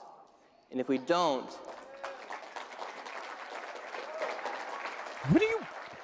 because if you don't, the critics will win. And their voices are a lot louder. That's how they try to intimidate you.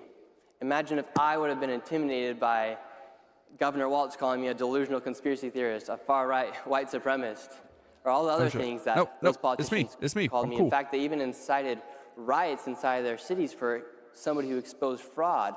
Meanwhile, the Leering Center, it wasn't much to hide. Like, that fraud was very obvious. In fact, the Leering Center then even closed down. They fled the city because they know. Unfucking believable. in one fell swoop, he's like, guys, can you actually believe that by going and lying about people and promoting, disproving conspiracies, people wanted to track me down? It's ridiculous. Anyway, isn't it cool that you can totally tell that these people, that this learning center thing was real by the fact that they left town right after? Because fuck off, dude. God, I hate this motherfucker. They're committing fraud. And one thing for you guys to think about is, who are the critics? Who are those people that... Thank you very much, Sand Sanitizer. Thank you for $10. Hey, Vest, love your stuff, especially your passion for games. I've struggled to find folks who want to talk about them more deeply, so places like your channel and Crimes New Roman are invaluable. Thank you very much, Sand Sanitizer. You will probably like my next big video I've been working on. Supremacist. I forgot about the supremacist bit. Saying that you're the bad person, or that what you're doing is not right. Well, a lot of times it's the media. A lot of the times it's that person who listens to the media where they've lost that idea of common sense thinking. And so nowadays, the most important thing I feel like for any of us to do is to think, okay, is the cause I'm fighting for, is it a controversial issue? Or is it actually non-controversial, but it's an issue that has become controversial from the critics? And we cannot ever pander to the critics, and we have to keep pursuing a worthy cause. What the fuck does that mean? Because what we're fighting for is worthy. America is the greatest country in the world. Having people... Oh. Rough, dude. Fucking rough. All right. However, if you thought that was bad, Trump had a speech today, which, let me tell you, was a doozy. Future Investment Initiative. Gentlemen, it's my great honor on behalf of investment. Now, here's the thing, chat. I know that... All right, hang on. I totally missed my fucking objective. Email.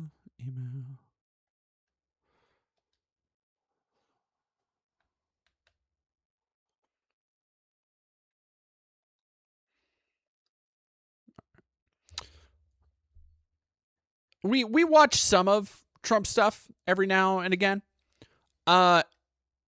This is the most unhinged. Just the dude is not fucking there right now. I should say. He's not fucking there. He's not hanging out. He's not with the rest of everybody else. That is, oh my gosh, the cunty hammer and sickle with a skull and neon. Work. Okay, yas. I love that. Love that. Right and Soul, thank you very much for subscribing with Prime. Initiative. And it's a really great group of people. That shit goes hard. Very That shit smart goes group of dummy people hard, that know dude. what's happening in the world. It's my second address to the conference as President of the United States, and it's my honor to be here. Thank you very much. As you know, we're gathered at a moment of bold action and historic decision to make America and our allies safer and stronger, more prosperous, more successful than ever before. That's what's happening. Tonight, we're closer than ever to the rise of the Middle East that is finally free at last from Arabia. Hey, what does that mean? What do you mean the rise? Why are you saying the rise of the Middle East like it's a sequel? America 2, Rise of the Middle East. That's fucking crazy. May Fanny Longlegs, we've decided to partner with the Covenant to activate the Halo Ring. Yes, folks, the Halo Ring, they said nobody could ever do it. They say it could never be done. It'll wipe out all life in the universe. But I said, you know what, Pete? It sounds pretty good to me. How about you? Fuck. Iranian terror, aggression, and nuclear blackmail. That's what's happened. Nuclear blackmail. Nuclear blackmail for years and years. That's his new favorite phrase. You can tell when he stumbles upon a new one, he's like, got him. That's great. Ooh. And beyond that, there was blackmail period under my leadership. I'm sorry, what? America is ending the threat posed by this radical. Hey, hold up. Hey, what do you mean by that? What do you mean? There's been blackmail, period, from Iran.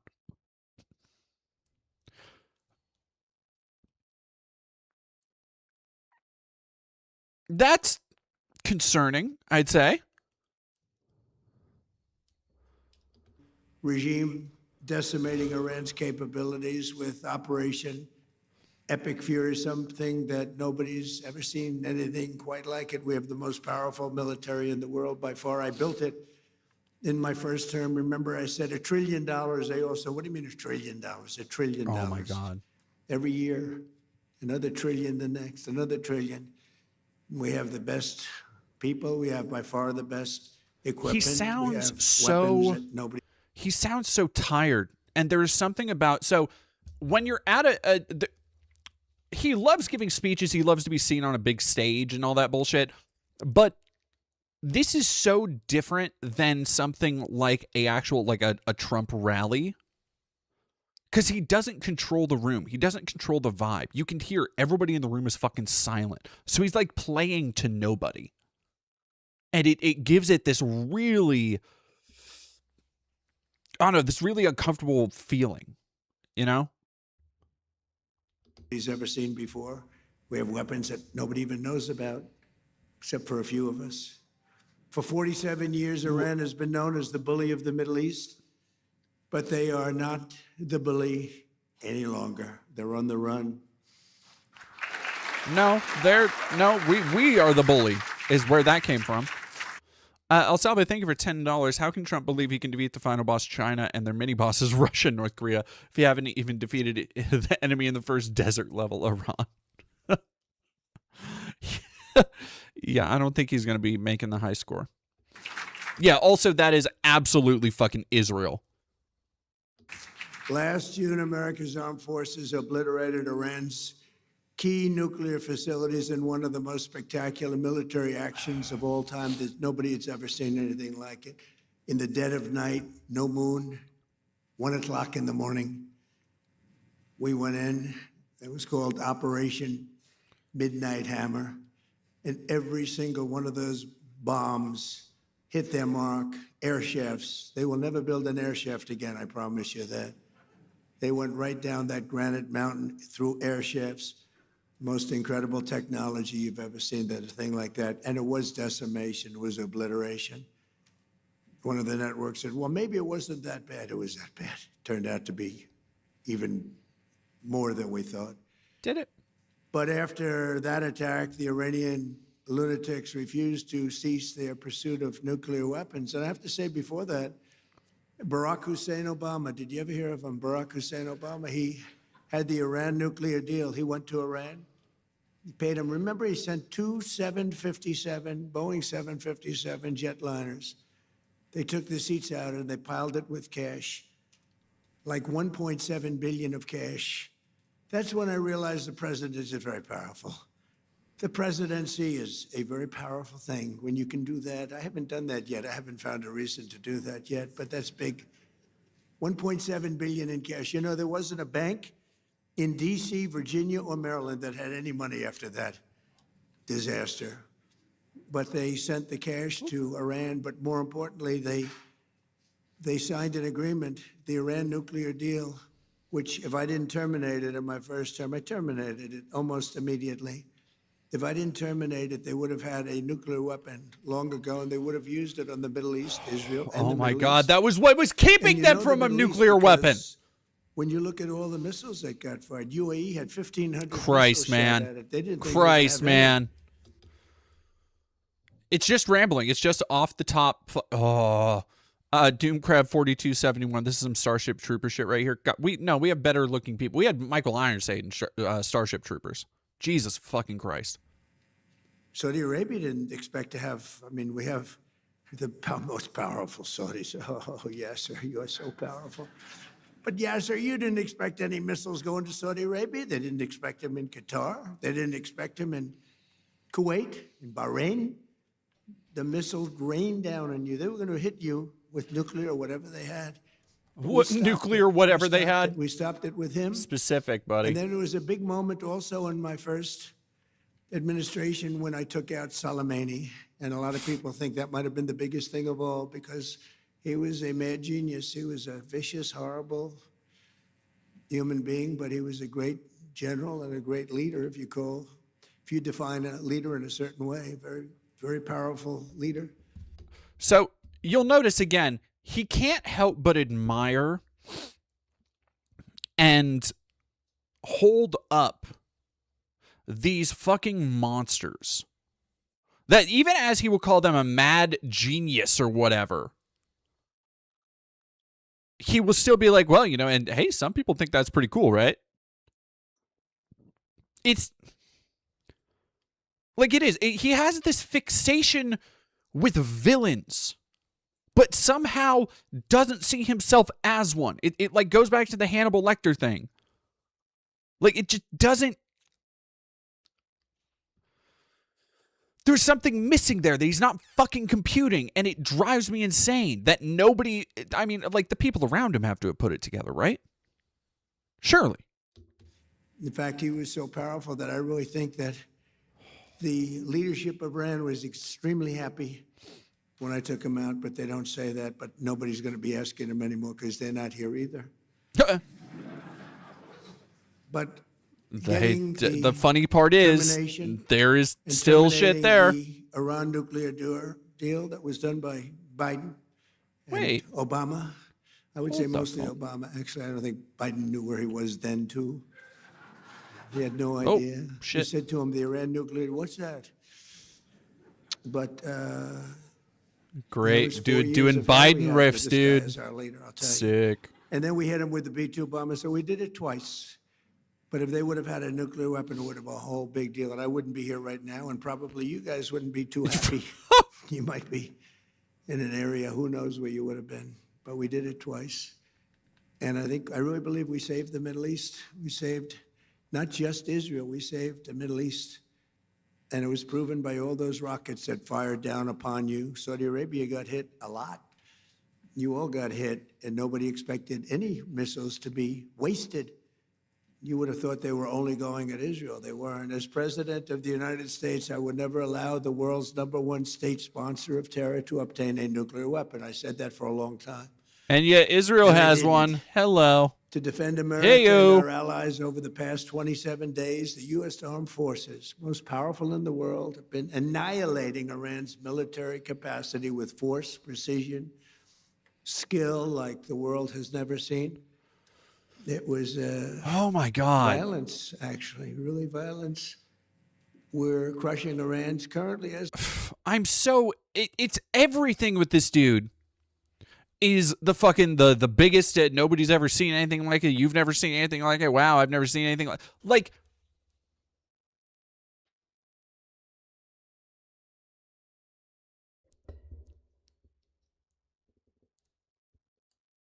come on.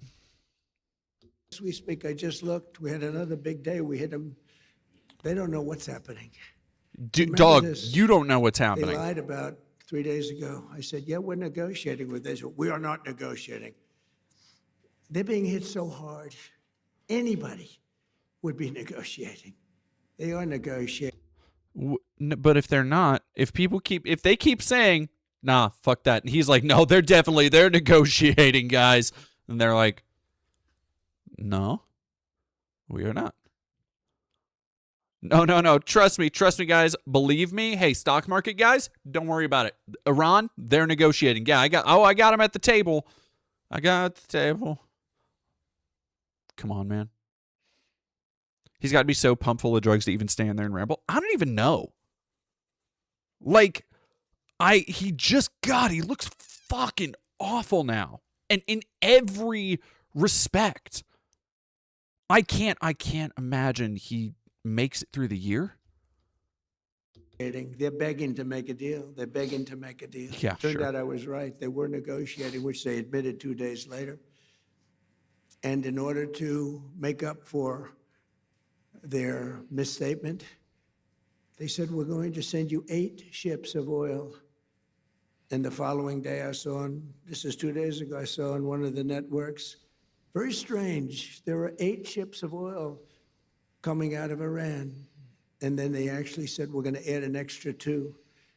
And they added an extra 2, so we had 10 ships. And then people realized we were actually negotiating. And we're negotiating now. And That's not. great if we could do something. That's They have not to open it up. negotiating They to have stop open up the conflict, the though. Strait of Hormuz. Excuse me for. So that was intentional. He wants to rename the fucking Strait of Hormuz the Strait of Trump. Why do, like, everybody allows this shit to just fucking happen? Hey, oh, come on, man. The fuck, you're just gonna shoot the big missile? All right, yeah, go about your business, dude. I'm so sorry.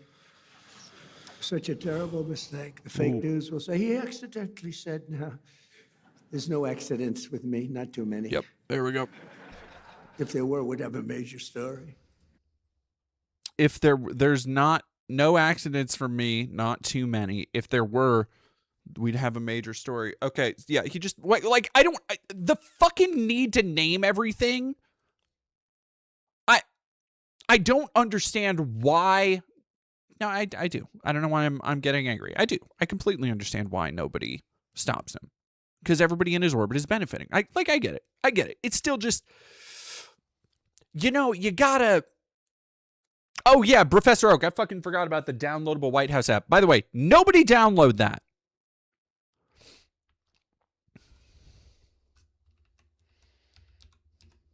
Not as a bit, not as a joke.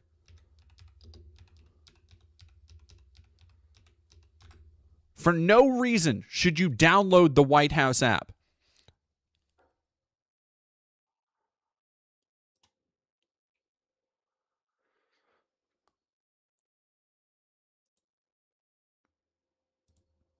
New White House app settings include access to exact user location, fingerprint hardware, and modifying stored files. Storage, modify or delete the contents of your shared storage. Other, run background service. This app can appear on top of other apps, run at startup. Google Play license check, read badge notifications. View network connections, prevent phone from sleeping. View Wi-Fi connections, use fingerprint hardware, show notifications, receive data from the internet, control vibration, have full network access, use biometric hardware.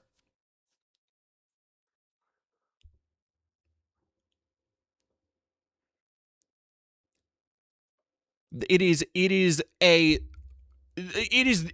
literally government spyware in no uncertain terms. Oh man. No, well, we had that with the Gulf of Mexico. Remember the Gulf of Mexico?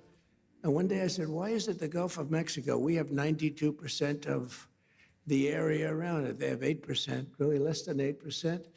But for 350 years, it was good. They were there 100 years longer than us, Mexico. They're at 350, we're at 250. And I said, I've said often, asked myself, why do we call it the Gulf of Mexico? It seems like we dominate. Well, when I checked, it was more than 92%. So I announced, I wouldn't say Mexico was thrilled, but I announced that from now on, the Gulf of Mexico is Jesus going to be fucking called Christ, man. The Gulf of America. And it took about 1 hour, and it was done. Everybody, the president called me. She's really a nice person, too. I like her a lot. Here's the thing. We just read a letter from Ted Cruz calling it the Gulf of Mexico. We just read shit from Pete Hegseth, from the Secretary of War, from all of those departments, calling it the Gulf of Mexico. Nobody fucking uses Gulf of America. Like, nothing. Called up. She had the most beautiful voice. She's a very elegant woman, has a beautiful, beautiful voice. She goes, President, tell me, this is not so. No, it's so. Oh, it's so. And then Google Maps changed it. We won the court case in about 1 hour, and Google Maps changed the name, and it's now the Gulf of America, which it should be, in all fairness. We're crushing Iran's weapons stockpiles, destroying their missiles and drone factories at levels nobody ever thought was possible, and turning their defense industrial base into nothing. Iran's navy is gone. It's all sunk at the bottom of the Gulf. Did you see the attack submarine that we have?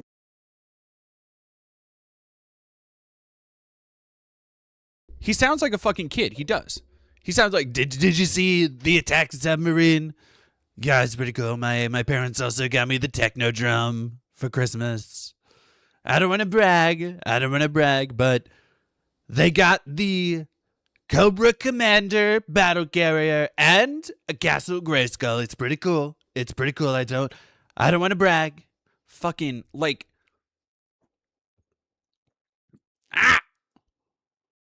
Went after one of their boats. It was called the Soleimani.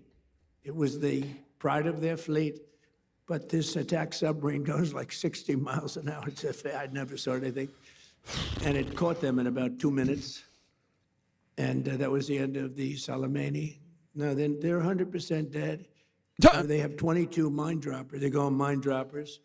And the mine droppers, 22, all 22 are gone. So I guess they can drop mines, but they're going to have to take them out by a rowboat because they don't have any boats. what? Their Air Force is dead, totally, completely dead. It's out of business. No planes left at all. Their anti-aircraft and communications capabilities are totally dismantled and dead. So and their leaders, like, here's the thing. Every day we hear it is so rapidly escalated that you keep hearing, oh, they're dead. Everything is dead. Their aircraft, their ground stuff, their drones, their mines, like everything is dead. Hey, why? Why can't shit get through the Strait of Hormuz then? Why are we sending in tens of thousands of troops?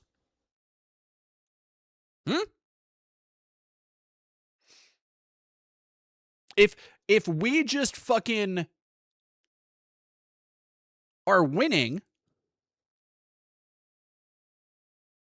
then why aren't we fucking winning, dog? If it's so easy, why are people predicting it's going to go on for 6 months?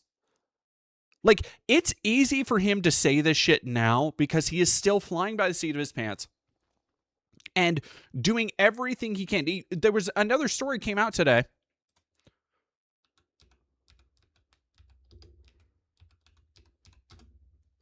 that this fucking shit sack pedophile rapist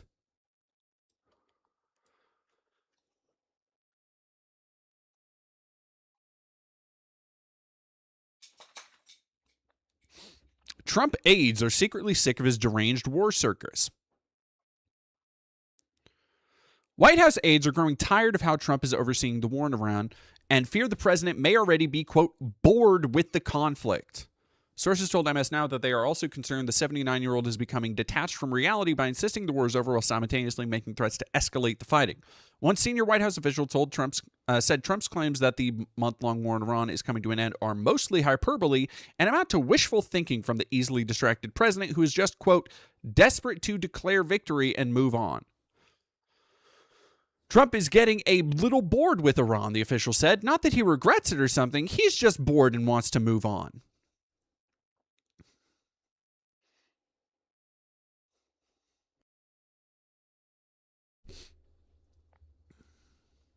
Staff at the White House feared the Trump communications team views the war positively simply because it gives them an opportunity to share childish online content. Quote, the war videos are cringe and disrespectful and gross, a senior White House official told MS Now. It makes me feel embarrassed. In response, White House Communications Director Stephen Chung said that the memes will continue and there isn't a damn thing this person can do about it because they have no influence. This person clearly isn't in the room and is a low-level staffer. Goddamn, dude.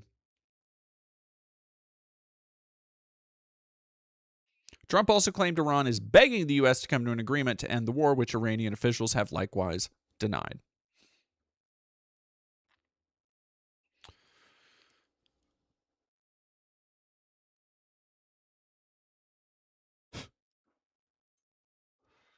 Trump cannot claim victory until the Strait of Hormuz, the shipping route through which around the fifth of the world's oil passes, reopens. However, one former Trump White House official suggests the 79-year-old may simply continue claiming the war is over, even if it's not, much like he has insisted for years that, God, he's only 79? Fuck, he looks rough. The 2020 election was rigged, despite the claim being repeatedly debunked.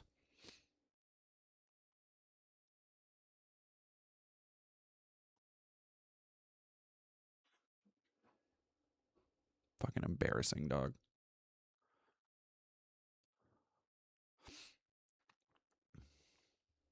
No, I've been meaning to do a video on Stephen Chung, actually.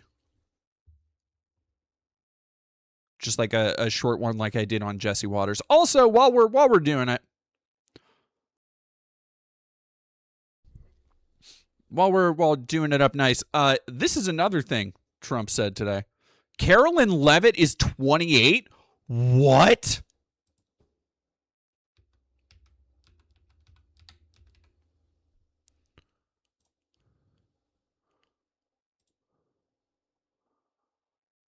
Girl.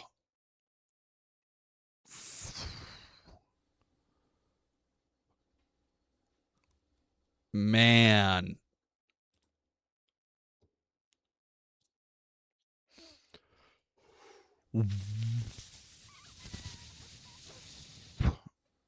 Dog, I'm 2 years older than her.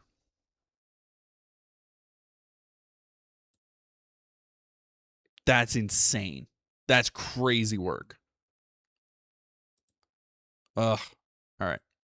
Here's this fucking nightmare. I think it is alarming that we have not been able to see or hear from any of the Iranian people. And I imagine that is So this is a completely normal interview question asking about, like, hey, how are the Iranian people doing? Aren't we supposed, which, by the way, still Fox News, still placating Trump, still playing to, yeah, we're definitely there to spread freedom, right? Like, hey, how are the Iranian people doing? Aren't they the ones suffering under this nudge, horrible regime, the evil Muslim empire that we definitely owe Israel to destroy? Come on.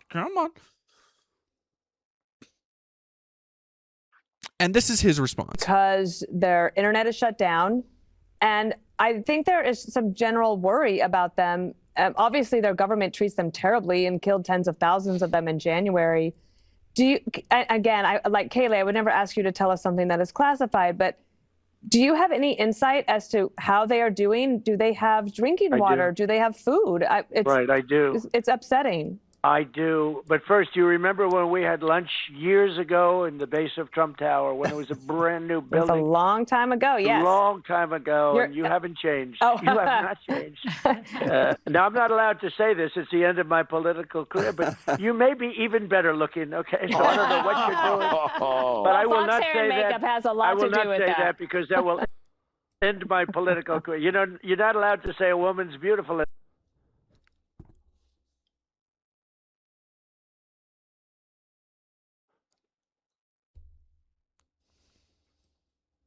Just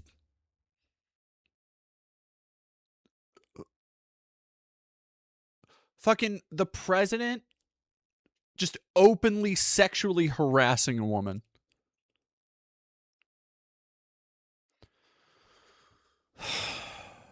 And everybody just claps along. Everybody goes, oh, like it's some adorable, doddering old man. That's the thing that really fucking pisses me off, is that he's gotten so old that people are just hand waving this away as though it's charming, and not the fact that he is a disgusting, depraved human fucking slug.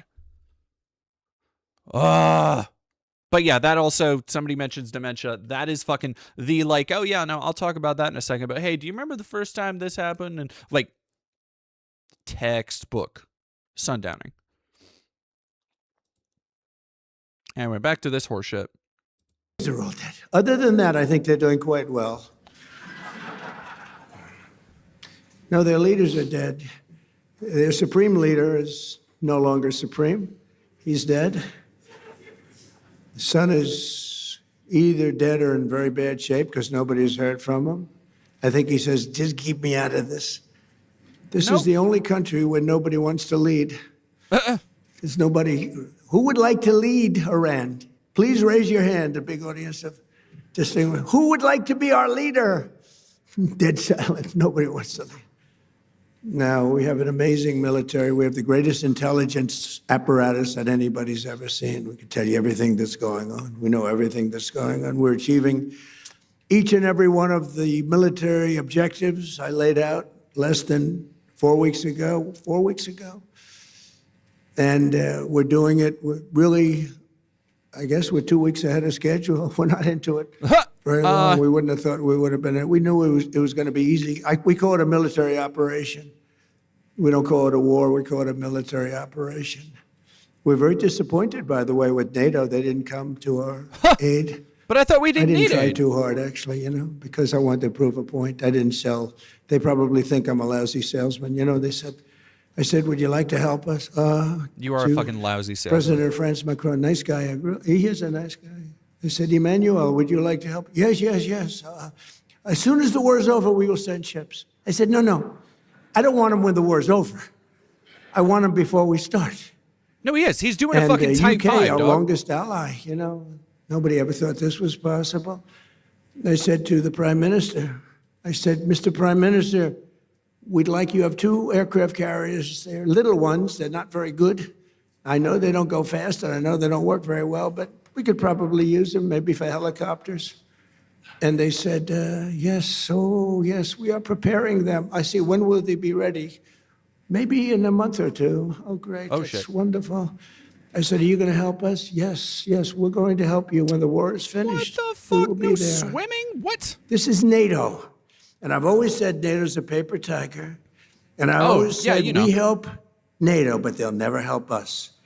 And if the big one ever happened, and I don't think it will, What the but fuck is if the the big big one ever happened, I guarantee you they wouldn't be there. And we learned from that. And remember what I said, because they made a big mistake. They were not there.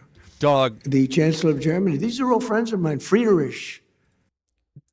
he is delineating enemies for a hypothetical World War III. He is saying, like, if the big one ever comes, I'll remember Norway, Sweden, Macron. They weren't there for me. Like, that's what he's fucking doing. Yeah, and no shit, they didn't, like, no shit, the trade organization that was founded to create trade agreements between countries all around the world to create a bigger, better global economy. No shit.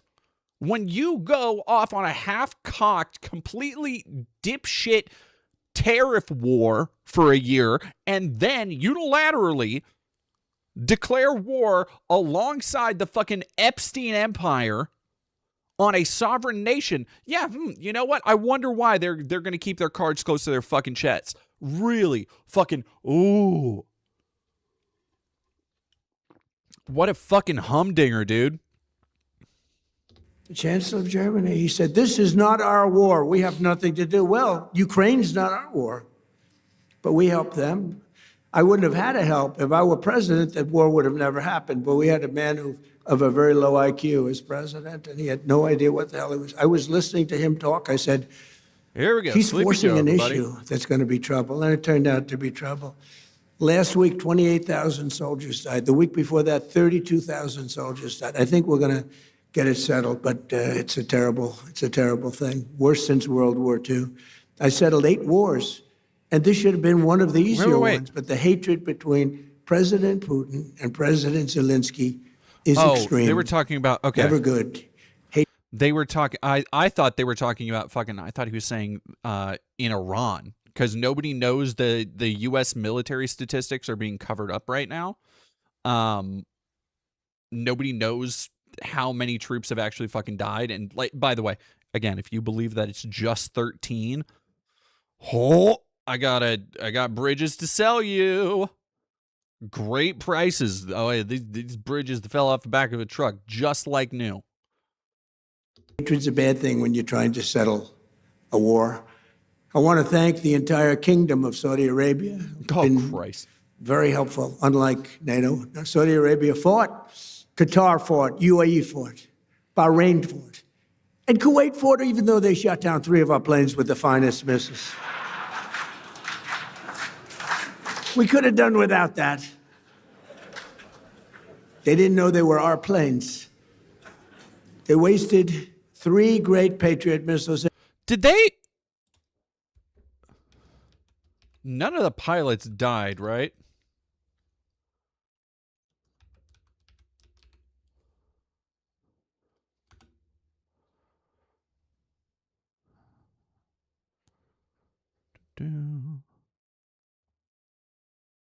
All crew survived. Okay, I was like, yeah, I don't remember anybody dying, but that's still fucked up to joke about, dude. Galahadrium, thank you for following. And you have to say there's nothing like these Patriots. You know, we had an attack of 101 a few days ago. 101 missiles shot at a very valuable thing that we had floating on the water, namely an aircraft carrier, biggest in the world. And they were shot, 101, going 2,500 miles an hour. And out of the 101 missiles shot, 101 missiles were shot down and spread out all over the sea. Pretty amazing. That's called incredible technology, right, Steve? That's called great technology. Think of it, 101 missiles going 2,500 miles an hour. You don't have a lot of time. And these aren't necessarily weightlifting shoulders. These are very smart people doing that. And I watched them. I watched their performance. Missiles launched. It's almost like they're bored by it. They have like 9 seconds ahead of FIFA, the most powerful man in sports. Johnny. It's, again, people are talking about how can he be so casual talking about war and death and destruction and all this shit. But when you listen to him, he loves to watch this shit like it's a movie. We talked about his Bloodsport, the Jean-Claude Van Damme Bloodsport movie fixation he has. He loves to watch this shit as though it was a movie. He sincerely, seriously, if you don't understand this, he loves watching military operations. He loves watching people fucking die. Essentially, he loves watching people die. Because it's entertaining to him like a movie. If you want to know why he continues to go on about how, oh, it was so destructive, it was a complete obliteration, and it was a decimation, folks. Like, if you're wondering why he keeps going on about that shit, it's because of that. Because he has a fucking violence fetish. God damn, dude. All right, give me 1 second. Johnny, you never choked, right? These guys can't choke, but they're very smart. High IQs. We need high IQs. We have too many low IQ people. But what happened is, you have to see it. It's very cool. Missiles launched, missiles launching. They're launching. Okay, we're ready. 101 missiles coming at them. All right, we have to have like 11 seconds to make a determination. And then at 7 seconds, fire. It's the most unbelievable thing. Fire, boom. One at a time, just knocked them out like they were nothing. Genius. It's like unbelievable. I mean, to think and we have the technology nobody has. Look at what happened in Venezuela. They had other equipment, not ours. They made the mistake of using other equipment. Didn't work too well. And Venezuela was, took 45 minutes. It was a 45-minute war. This one's bigger. This one's bigger. It's a bigger country, a lot more powerful. It's a lot more powerful, but it's not powerful anymore. Within 2 days, I think the damage was done, but now it's really done. Now we're just going in.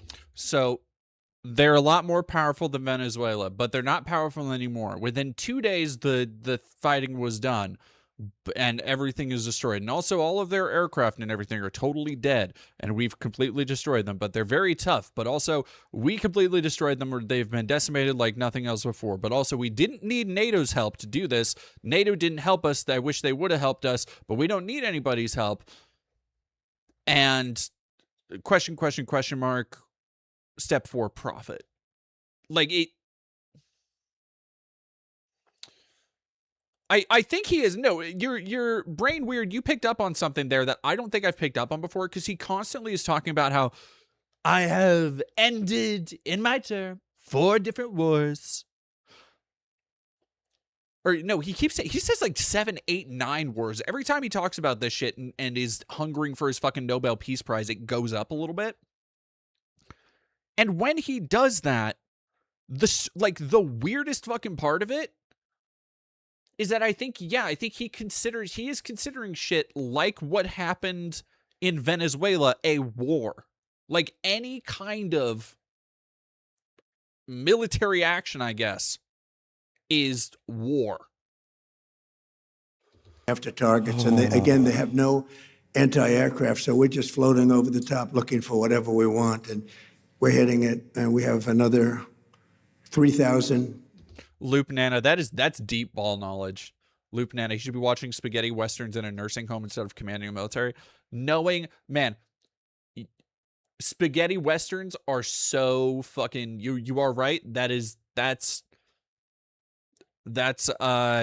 retirement home cinema. That's retirement home head shit right there. I say that as somebody who got a collection of Wild West, like Western DVDs, like a 2-disc, those like $10, 15 movies, sets from when my great-grandfather passed away. 554 targets left, and that'll be done pretty quickly. And then we, at some point we're going to have to determine what we do. But they have, they've never seen anything like it. When we hit Venezuela, and that's a very strong military country. They have soldiers. If you've ever been there, I've been there. They have a lot of soldiers walking around all over the place. Everyone's a soldier. Very military kind of a. All right, we're gonna pick up the pace here, because this shit gets even crazier, y'all. Place. And the general, there was a general, professional general, really good.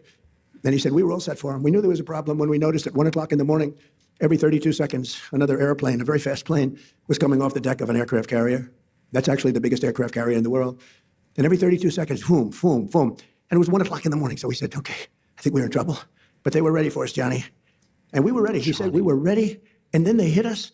And they came from 17 different angles. They were here, they were there. We ran for our lives. It was over. And it was over.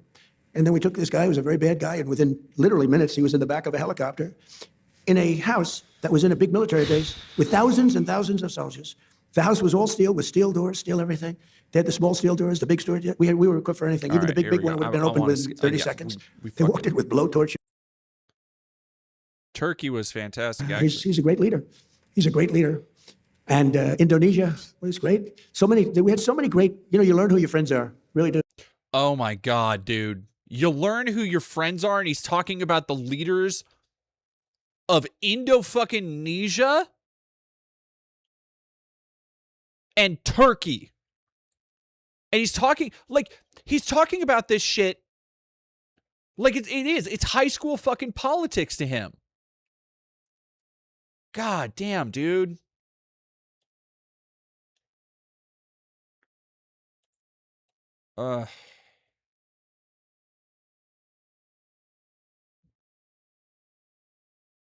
God, that fucking, how long does it go on learn like who your this? friends are. And, but Indonesia, Turkey, and so many other countries. But the 5 were great. But your dear friend and my dear friend he was all man. He stood up and he wasn't scared. Maybe he was, I don't know, maybe he was, but he didn't show it. He was great, a great leader. Saudi Arabia can be very proud of because he's got a lot of titles. He's the crown prince. He's the prime minister. He's the future king. He's got about 7 other titles. I said, you have more titles than any human being on earth. He's everything. And he deserves to be because he's a winner. So I just want to thank those people. He deserves to be because he's a winner. He deserves to be because he is a winner. Not a despot, not an autocrat, just a pat on the back. He's a winner. 7% of the vote. God. We won 87% of the counties. In other words, it was a mandate like our country has not seen in many decades. It was a mandate for an ideology, which is an ideology basically of common sense. We want strong borders. We want a powerful military. We want good education. We want to have homes for people, low interest rates, and no inflation. 3 more years. And right now, my polls are it better ain't than gonna they've be ever 3 been years. before. You know, I heard the other day, I think that he's losing the MAGA base. I said, really? Because of the war. See, I get into a war. Of course, they call it a war. I call it a military conflict.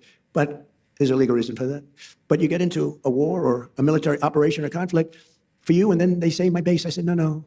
MAGA is stronger than ever because MAGAs make America great again. But my MAGA people, which is the greatest phrase in the history of politics, it's the most important movement by far, probably in the history of the world. I mean, Dragon Cat there's never been anything like this. Overlord. Winners are just losers who win. Christ, man. Christ. That, such a, That's a deep cut. That's a deep cut. Yep, you got me. And in fact, just a few days ago, you have to understand, the fake news right back, that's a lot of fake news. Yeah, so you brought a lot of fake news with you. They must know you're going to make a speech at some point because look at but what happened is the fake news was saying, he may, they hope, it's like, oh, we got to get rid of this guy. They say, he may be losing his MAGA base. And that would be maybe the end of him. And then I happened to be watching CNN, which is terrible. They treat me terribly. In fact, just a few days ago, CNN had a poll that had me at 100% of MAGA voters. They said they've never seen anything like that. Can you put that up? I actually said if you could put it up. Do you have the technology to put it up? Go ahead. Give it a shot. Sometimes you look at the polling data and there are numbers that just jump off the screen at you, and this is one of those. Because just take a look here. MAGA GOP view of Trump. Approve. 100%. 100%. If you are a member of MAGA and the GOP. That's not a good thing. Like, he is so fucking proud of that, dude. It's not a good thing. Nobody is looking at that. The reason why people were freaking out about that wasn't because people were like, oh, look at how much MAGA loves Trump. It was because it's fucking insane. And why don't you show the rest of the country? Because nobody likes your ass, dog. You approve of Donald John Trump. 0% say that they disapprove. You don't have to be a mathematical genius to know you can't go higher than 100%. He is the 1972 Miami Dolphins. Good technology, thank you. I figured you'd have good tech. I said, I wonder if they could put that ball up. We just did it 2 minutes ago. No, but I was watching this and I'm hearing them saying, could he be losing the MAGA base? I don't think so. You know why? Because MAGA wants to win, insane. number one. Number two, they want our country protected. They don't want another country out there that's hostile and crazy to have a nuclear weapon. And number three, they like us protecting certain allies, whether it's Israel or Saudi Arabia or Qatar or UAE, any of them. They want that. MAGA wants strength and they want victory. They want success. And that's what we have. And we have been very, very successful. When I went into Venezuela, I said, because I campaigned on the fact peace through strength, you wouldn't have to use it. I built this great military. I said, you'll never have to use it. But sometimes you have to use it. And Cuba's next, by the way. But pretend I didn't say that, please. Pretend I didn't say that. Please, media, please disregard that statement. Thank you very much. Cuba's next. So despite the radical left Democrat shutdown, we will continue to defend the sovereign borders of the United States of America, and we'll defend our allies. Your ally. You didn't know they were that tough, did you? You didn't know. They were pretty tough, Iran. Not tough anymore. Now we'll continue to deport dangerous criminal aliens from our country. Just days ago, an 18-year-old girl in Chicago named Sheridan Gorman was gunned down by a savage criminal alien led in by sleepy Joe Biden and released in a Democrat sanctuary city. He was an animal. The same month, an 83-year-old veteran, highly regarded person, was shoved onto the subway tracks and murdered by an illegal alien with a long criminal history in New York City. These are vicious criminal thugs, disgusting human beings that Democrats have defunded our airports to protect. They want our airports to be defunded so that these people can come into our country. Not going to happen. We're not going to have it. That's why this week I deployed ICE to our airports to help reduce the delays. People there are doing a great job, but they didn't want to pay them. The Democrats didn't want to pay them. And a short time ago, I also ordered emergency funding to resume paying the TSA agents immediately. They're getting paid. Democrats must stop their dangerous and destructive shutdown and reopen the Department of Homeland Security without delay. And it's time that they start thinking properly. That's why they lost in such a landslide and put America first. It's time that they start thinking about America first. And we're honored to be joined tonight by many distinguished guests from around the world, including FII Institute Chairman Yasser Al-Romayan. Where are you, Yasser? Come here, stand up. Yes, please. What a nice name. What a nice name. And his son, Faisal. Too much for them to bear. But they were going to be in a war. And the prime minister, actually a great guy, the prime minister of Pakistan, just this for adding an hour $9 trillion and 18, in value to America's savings and retirement accounts and 401ks. Everybody's benefiting by this. And more Americans are working today than at any time in the history of our country. At any time. To me, that's the number one stat. More Americans are working today by far than at... For less, owning less able to fucking own a house. All right. I cannot handle the Israeli torture news today. I don't want to do that either. ICE is following lawmakers home. Okay, so we have to talk about the Israeli citizen in LA.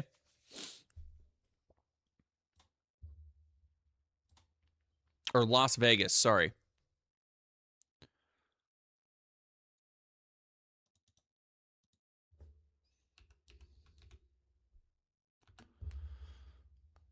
Because the biolab shit is fucking nuts.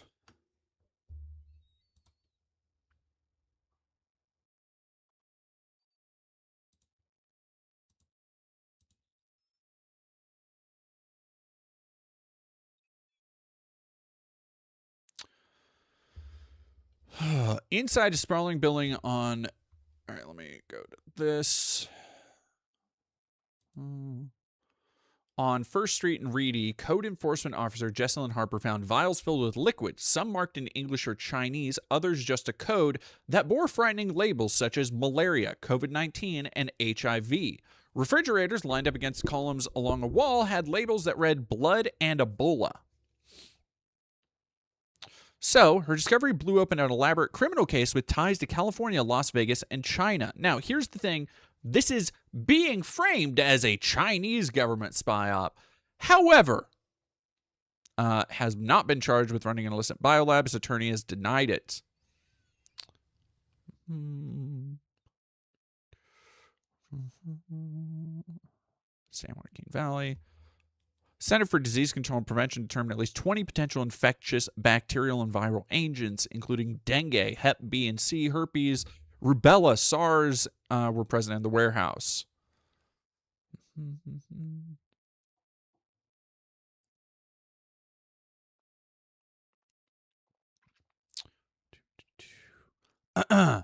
It was still dark on January 31st. Now, mind you, it takes all that time for this article. We've scrolled all the way this far down to get to this part. It was still dark on January 31st when law enforcement descended on a 5-bedroom tract home in northeast Las Vegas that Zoo had listed as collateral for bail and called some 400 times in the past year. They rolled onto the 900 block of Sugar Springs Drive in armored vehicles, operating drones, and a robot dog. By the end, police had arrested a man named Ori Solomon, a 55-year-old Israeli citizen who authorities say managed the home, and another that was also searched. While nothing was found in the second home, the search on Sugar Springs Drive proved fruitful, police said in a news conference.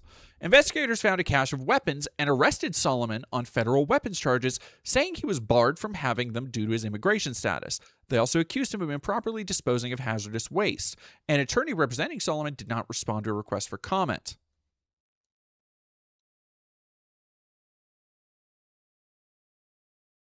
Crazy.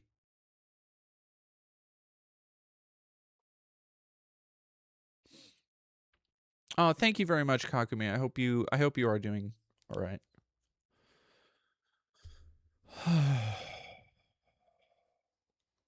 Shifting from the Fallout timeline to the Resident Evil timeline. Why not both? Fuck it. Why not both, huh? Young Mogul, thank you very much for following. Ooh, they want a false flag so bad.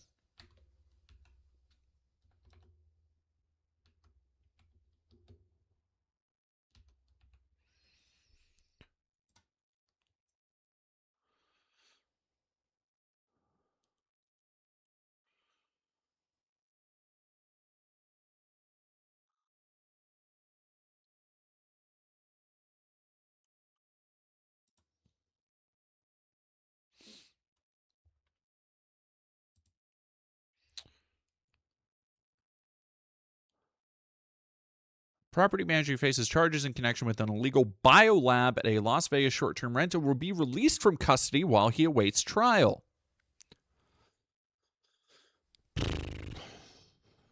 This was in federal court. There were no cameras allowed inside. So we're showing you some photos released of Solomon as we walk through exactly what has happened. A federal judge releasing him this afternoon, saying he's not considered a flight risk or a danger to the community under current conditions. Prosecutors say Solomon is in the United States on a non-immigrant visa, meaning he's not legally allowed to possess firearms, but investigators say multiple guns were found during searches tied to this case. As part of his release, Solomon must surrender any passports and cannot apply for new international travel documents. He's also prohibited from possessing any firearms or weapons, and his travel is restricted to the continental United States. And his initial charge was a charge of disposing and discharging hazardous waste. Solomon is believed to be the property manager for both houses on Sugar Springs and Temple View. And as you just heard there, police say Solomon is believed to be the property manager for the two homes searched, where investigators Not considered a threat, y'all. Not considered a threat.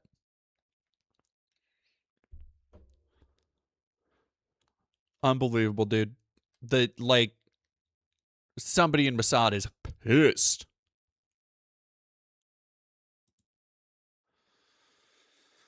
Oh, man. Other shit, by the way, is happening all over the fucking U.S. There was this other story today. Unauthorized drones flew over Barksdale Air Force in Louisiana, home of a B-52 bomber wing, multiple times. Second bomb wing spokesperson confirmed March 20 that multiple unauthorized incursions have happened since.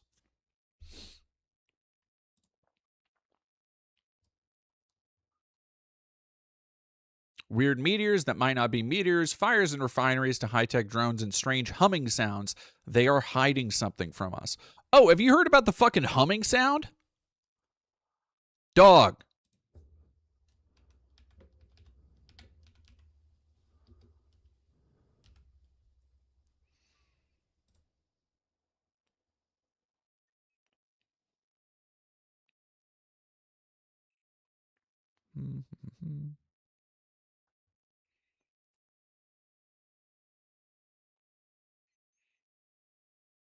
Driving people crazy around the world. Oh, well, this seems actually completely fucking different.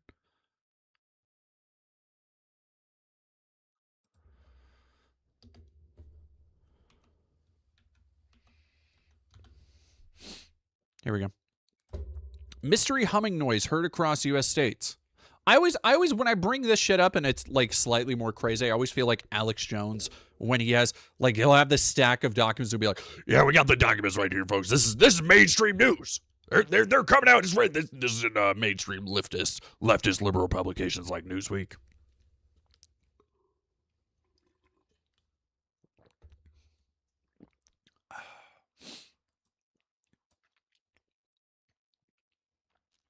Data centers. Residents think they know the culprit.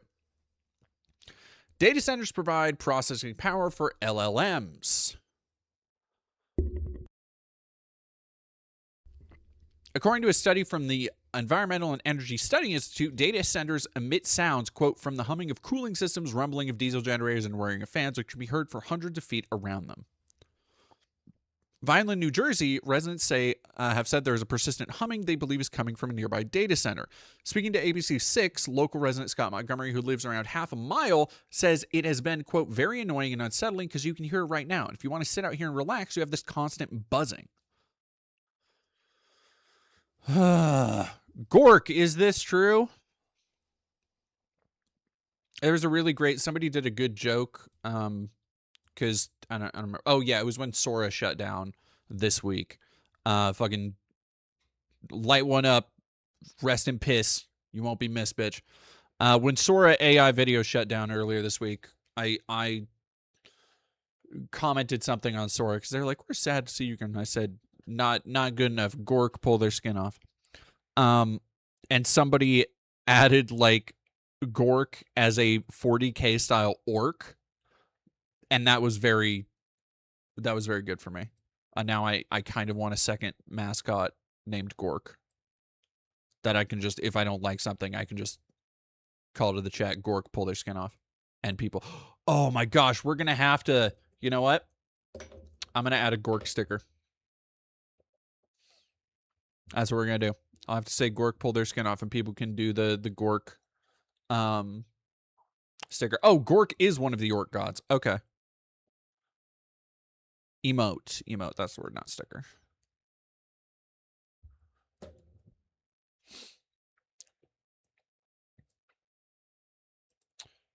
Fucking nightmare world we live in, dog. I'm good on Trump. Let's see what other fucking nightmares await us. Only one? Why only one, dude?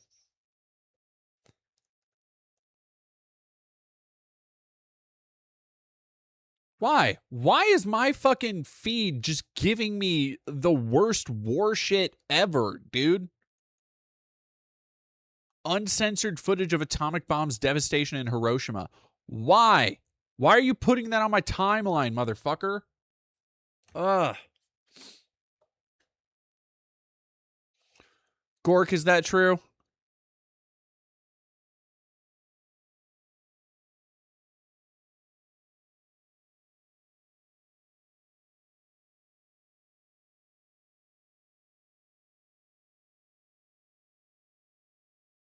Daredevil, Antifa terrorist. Let's go. Oh. Is there? Ooh. What is that? Is that a Junji Ito game? That looks wicked. I want that.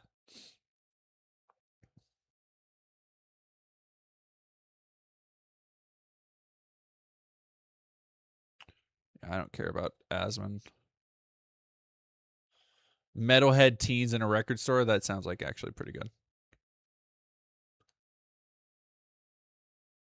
Damn, I never thought about that way. What if you were a god pretending to be human?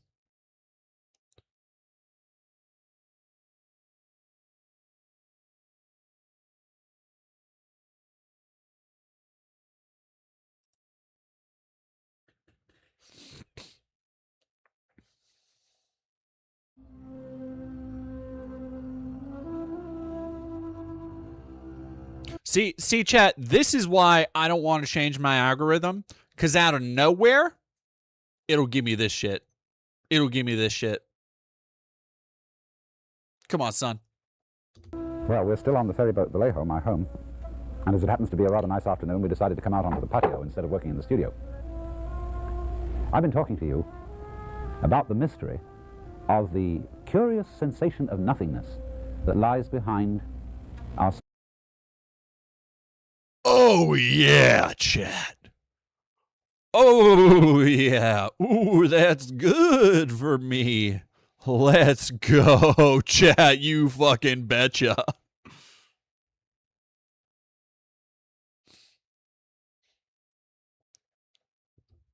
Selves. First of all, I gave you the illustration of the blank space behind the eyes. About the silence. All right, we're gonna be. Let's vibe for a little bit. We're just gonna be. We're in the vibe zone now, chat. Appear. PS2 games. And you'll remember that in the last whatever talk, Alan Watts is I likened doing. this curious emptiness behind everything, to God, an imageless, non-idolatrous God of which we can have no conception at all. And I've also pointed out that basically, when you really get down to it, that emptiness is yourself. Now, it sounds very odd in our civilization to say, therefore, I am God. Or for that matter, you are God. But you will remember, of course, that this exactly is what Jesus Christ felt. And he was crucified for it because in his culture, God was conceived as the royal monarch of the universe. And therefore, anybody who gets up and says, well, I am God, is blasphemous. He's subversive. He's claiming to be, if not the boss himself, at least the boss's son, and that's a put down for everybody else. But Jesus had to say it that way because in his culture, they did not have, as the Hindus have, the idea that everybody, not only human beings, but animals and plants, all sentient beings whatsoever, are God in disguise. Now let me try to explain this a little more clearly. Because I cannot help thinking of myself. This would be, oh man, this, you know what this would go fucking hard with? This would go bonkers hard.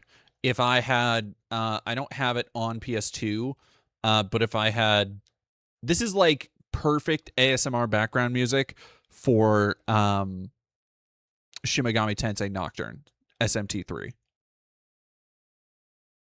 If you love this, 3 magic words, I'm on it. I'm writing that down now.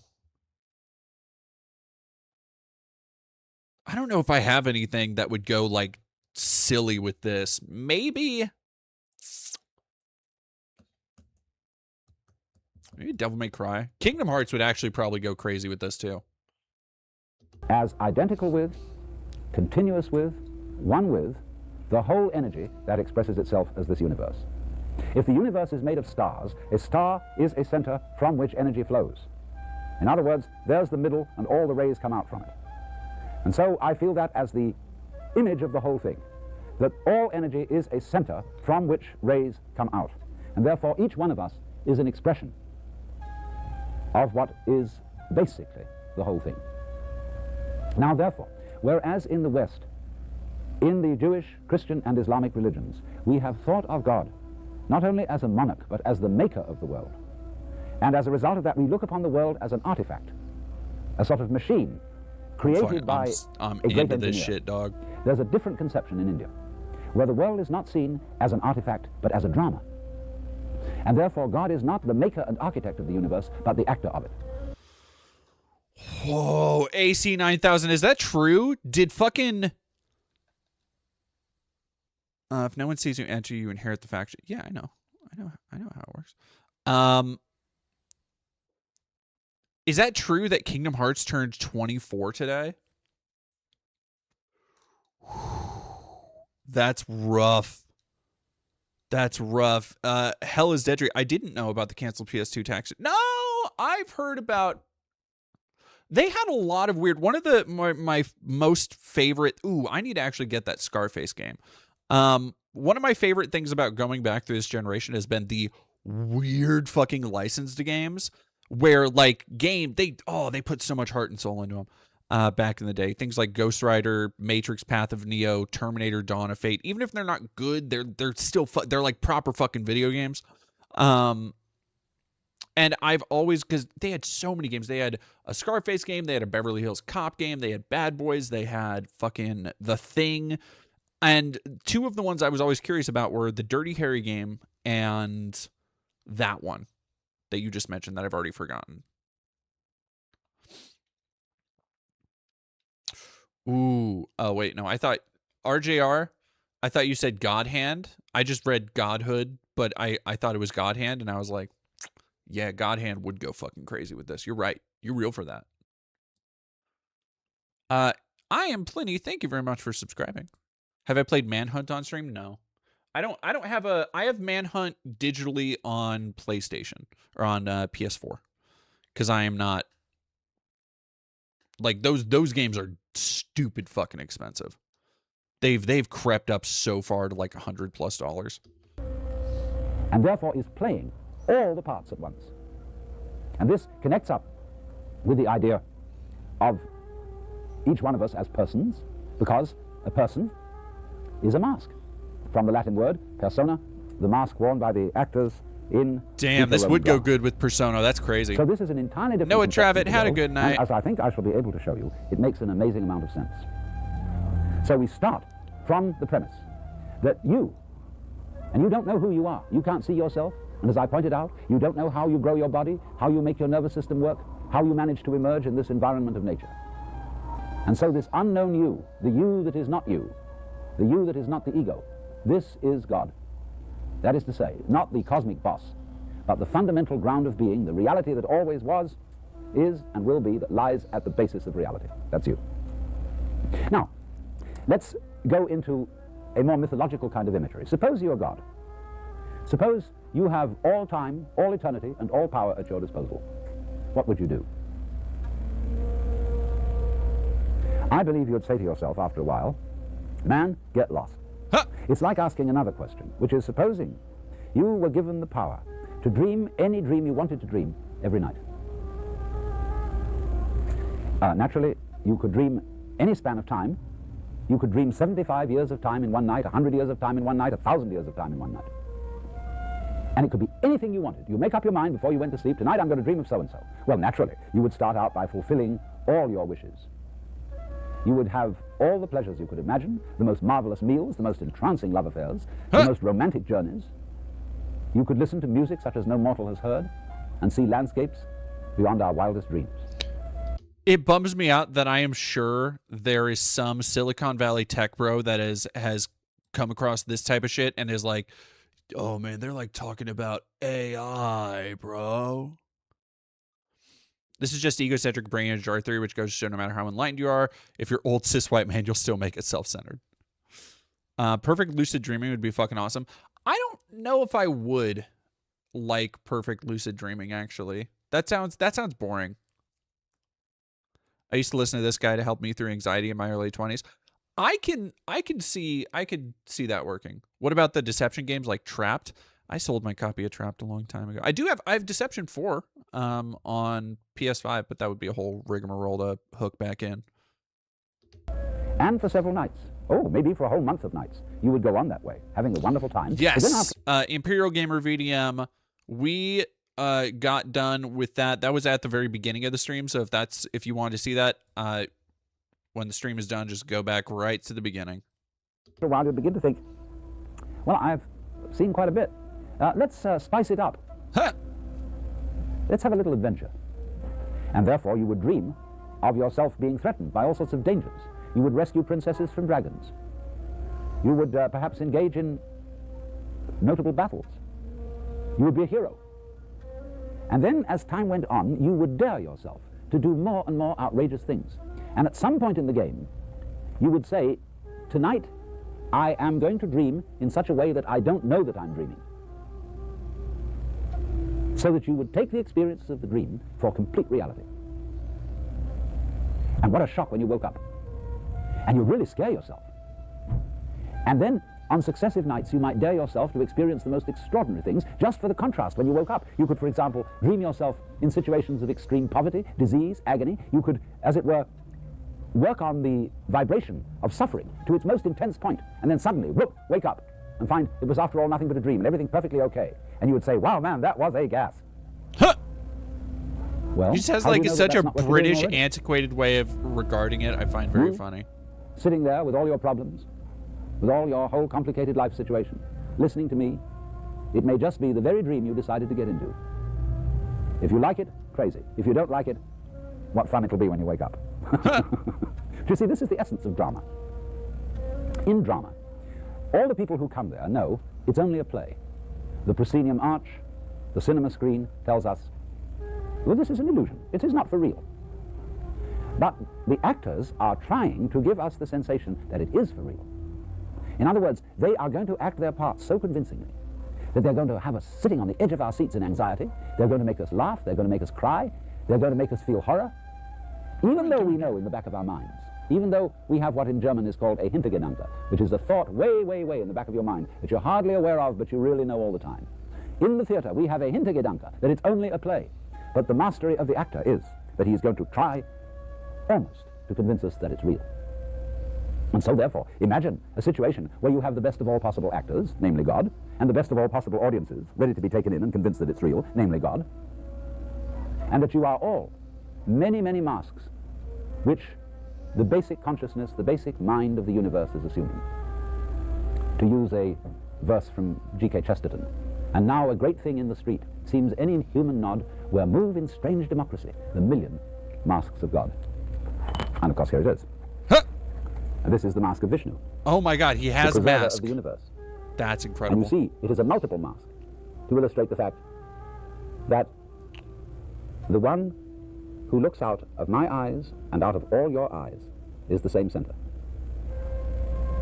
So, if I look at another human being and I look straight into their eyes, isn't that curious? We don't like doing that. There's something embarrassing about looking into our eyes too closely. As if, don't look at me that closely because I might give myself away. You might find out who I really am. And what do you suppose that would be? Do you suppose that another person who looks deeply into your eyes will read all the things you're ashamed of, all your faults, all the things you're guilty about? Or is there some deeper secret than that? The eyes are our most sensitive organ. And when you look and look and look into another person's eyes, you're first of all looking at the most beautiful jewels in the universe. And if you look down beyond that, you see, of course, it's the most beautiful jewel in the universe because that's the universe looking at you. We are the eyes of the cosmos. So Oh my in a God. way, when you Oh look my deeply God. into somebody's eyes, I'm telling looking Koa deep into that. yourself. I'm telling Koa that when they get home. I'm telling them that I think their eyes are so beautiful because as I'm looking for them, they can they are the universe is, it feels like the universe is looking at me. All right, this is fun. I wanna switch it up a little bit now. Great. Now that's my thing. Lucasfilm. What the fuck? Oh, huh?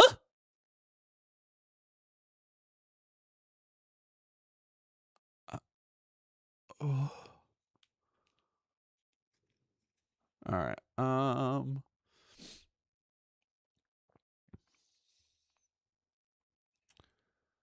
Heaven's Gate remastered? Dude, my fucking feed is out of control. Ball knowledge from Antiboy. Oh, that's music. That's pretty cool though. Hey, there you go. There's my boy Francisco Goya.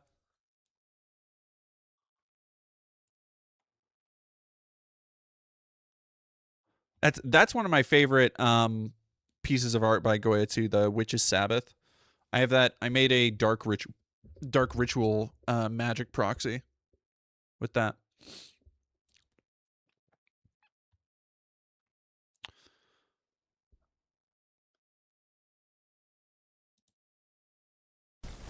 This is March 19, 1997. And I'm Doe. Some called our partnership T and Doe. That's not my name, but that's how I'm referred to on planet Earth at this time. I've been talking to my students that are sitting in front of me about talking to you. And let me say that our mission here at this time is about to come to a close in the next few days. We came from distant space. Why is my feed so utterly mad? Y'all have seen what I do and what I look at on stream. Y'all have seen like the just the intersection of my interests.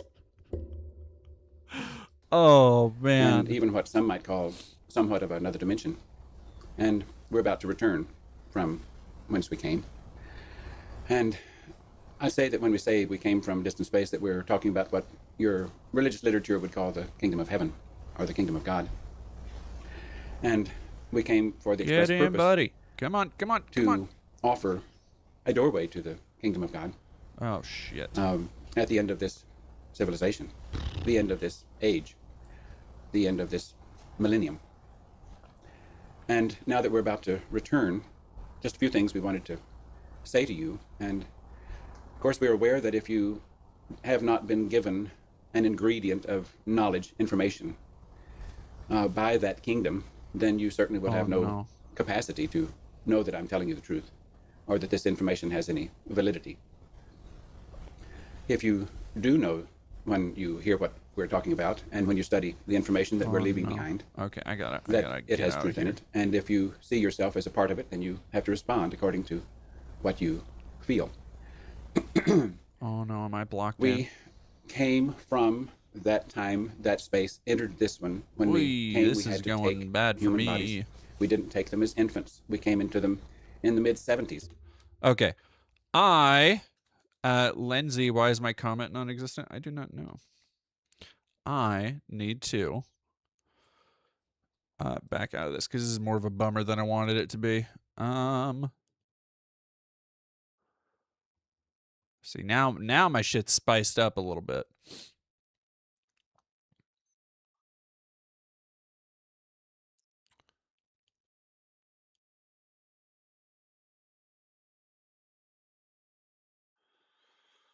Fuck, man. Philip K. Dick speech. My YouTube feed is fucking insane. Oh, Trump signs executive order to pay TSA agents. Great. All right. House passes GOP-backed continuing resolution.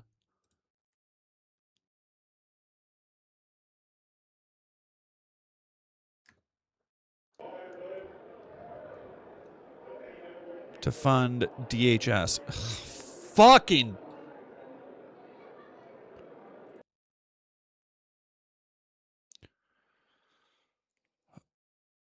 And a Moloch Baal ceremony, Soldier Field. Oh, hell yeah, dude.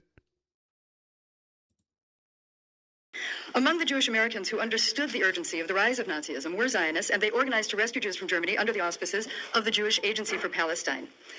The romance of a people, which the Jewish Agency for Palestine... This is elusive truths. What is Zionism? They have all been infiltrated and corrupted. That's fucking crazy. Just straight up white supremacist Zionists worship Satan shit. Oh my God, look at this. Now this is schizo posting. Recommended to all of you.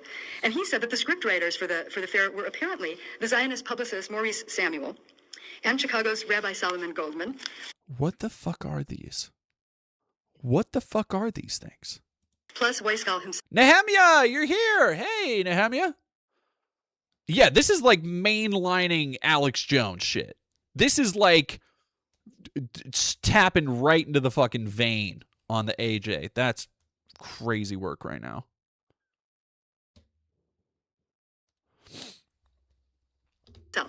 We don't have a written text of the pageant or proof of this collaboration, but there is a synopsis included in the pageant program that describes each episode. And it would seem that if this threesome of cultural Zionist thinkers did collaborate on the script, that they probably balanced out one another's styles. Can I steal this plane? Maurice Samuel was very good friends with Chaim Weizmann and Weisgall, and a prolific writer of both fiction and nonfiction. You may best know him for writing The World of Shalom Aleichem in the early 1940s. He did a lot of translation work. He had a piercing intelligence, often controversial. In 1931, he wrote a book called On the Rim of the Wilderness, The Conflict in Palestine, and he minced no words in his opinion that held Arab leaders in pretty low esteem. He accused them of incompetence and at best greed and power-driven manipulation of their own people. A very strong statement that he made. Solomon Goldman, on the other hand, was effusive and excited about the potential for Jewish and non-Jewish cooperation in the United States that the pageant also asserted. And in his foreword to the original program, he started off by saying, "Thank God for Jewish Day. At a century of progress, on the eve of America's great day of independence, the Jew portrays his eternal romance, his romance with God, with life, with ideals." Despite the differences in tone and probably some of their ideas, all three of these men did believe. All right, that's some goofy shit. I think I'm just messing up my algorithm even more. Jesus Christ. Yeah, like every time I come back, the truth about the 1933 National Socialist book burnings and Heaven's Gate class exit videos.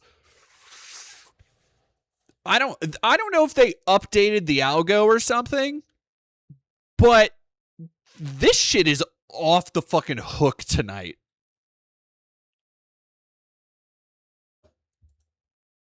This is serving up the best slop I've had in a fucking minute.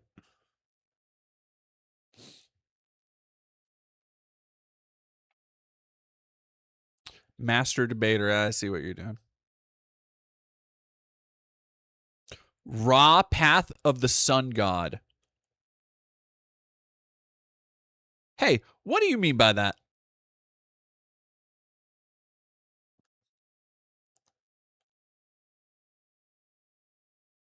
Oh, this looks amazing, chat.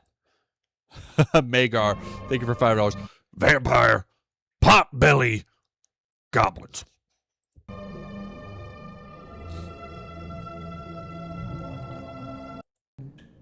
Brought it into being. From the mound, Atum spoke the name of his soul bird, Bennu, the phoenix. Bennu landed on the first Chat, are you fucking hearing about Bennu the soul bird? Which was the lotus bud of the dawn of creation.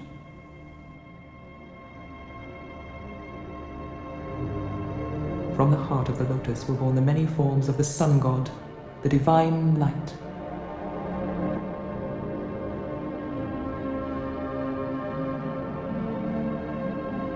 Made in Scotland. Atum joined with the light of his creation, and Ra came into being. The light of Ra dispelled the darkness of the moon.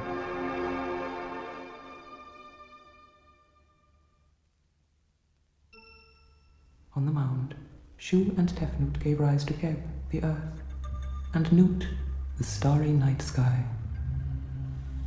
Nut swallowed Ra, who came between her and the embrace of her brother Earth. Together, Geb and Nut conceived 5 children, but they could not be born till Shu, the heir, raised his daughter, the night sky, from the earth so that the star children could break free. This is fucking incredible, I'm not gonna lie. God, this goes fucking hard. Oh, and they have like hieroglyphic sections and shit. Look at this. This is amazing.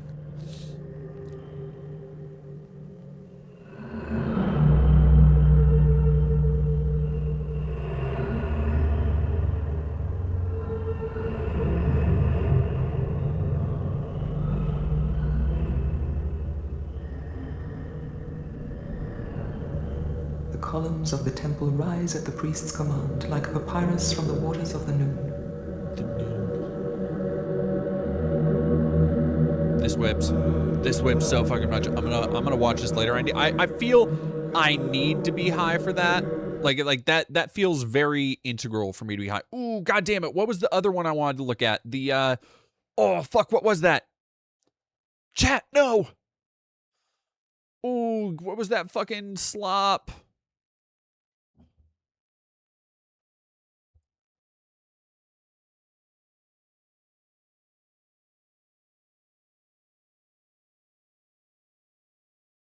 Illuminati explained in Metal Gear 2. Come on, man.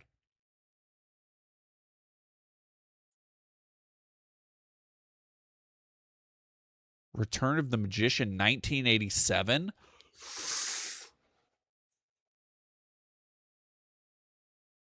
Hell yeah. Nehemia, thank you for 5. I was going to recommend Zoomer Historian, but his channel got deleted, but there's still a video on how insane he was. Love that. Tectone's getting his shit deleted, apparently. Magar, thank you for... I already read your Vampire Potbelly, but thank you for $5 again. What was... Yeah, see, I can't get this. This is that good chat. You can't get this anywhere but deep internet. Huh?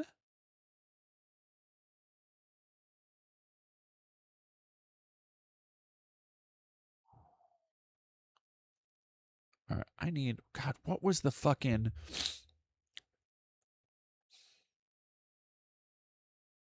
The neo-Victorian, neo-Nazi, lesbian BDSM cult that made video games. That's how you make a fucking title for a video. That's how you title a fucking video.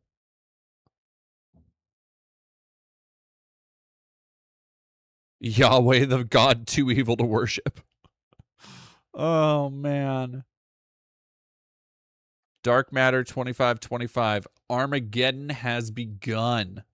And also, okay, I'm gonna go. I wanna peep this because that looks right up my fucking alley. But chat, we gotta talk a little bit about how Armageddon has begun. 851,000 subscribers. Oh, whoa. Okay, it's like YouTube poops, right? El Salve, thank you for $5. Could you one day make a reaction stream to historic right-wingers such as Shad, Metatron, and others? Sure. It's like the opposite of clickbait. This video is interesting and good. All right, I'll turn it down. Hey, Jesus. Head on down. Israel is back, and they're at war. About time to set. Nah. I'm not. That's not really what I was looking for. I wanted something. Reroll the intro for me again. Ooh. Oh yeah, that's right up my fucking alley.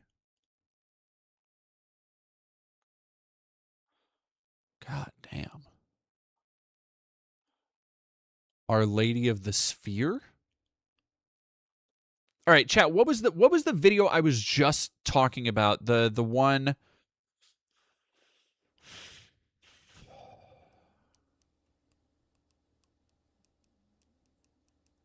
It was on book banning. It was on burning the books.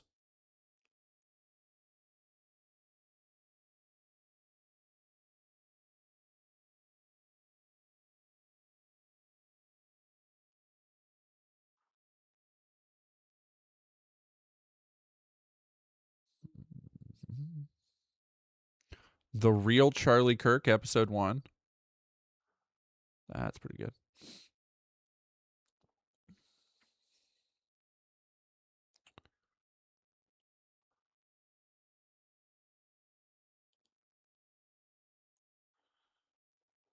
I tried to disprove Christianity for 6 months. Yeah, I'm sure, buddy. Yeah, National Socialist book burnings. That was the one. George Washington.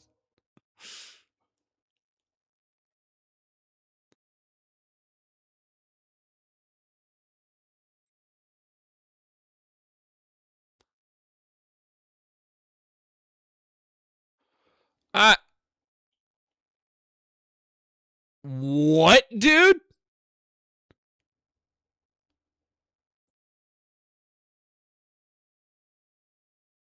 How the fuck can you...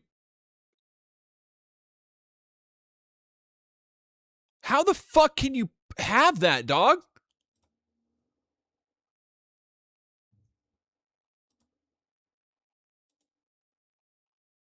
That's fucking insane.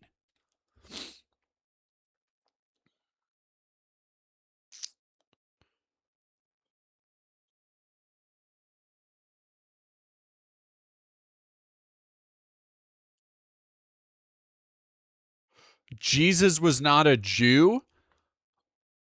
Oh, no. Here we go. Oh, chat. That's what I'm about. That's what I'm about. Frankenstein 2025. Hebraic magic Luciferian propaganda. 5 hours, 45 minutes.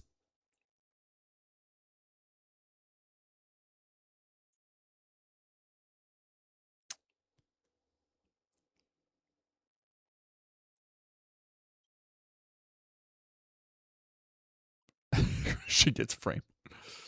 It was a deleted history video. Deleted history already.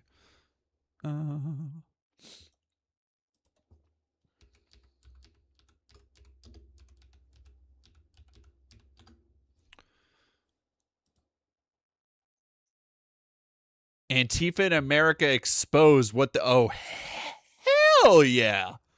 This is that real dumb bullshit. Let's go.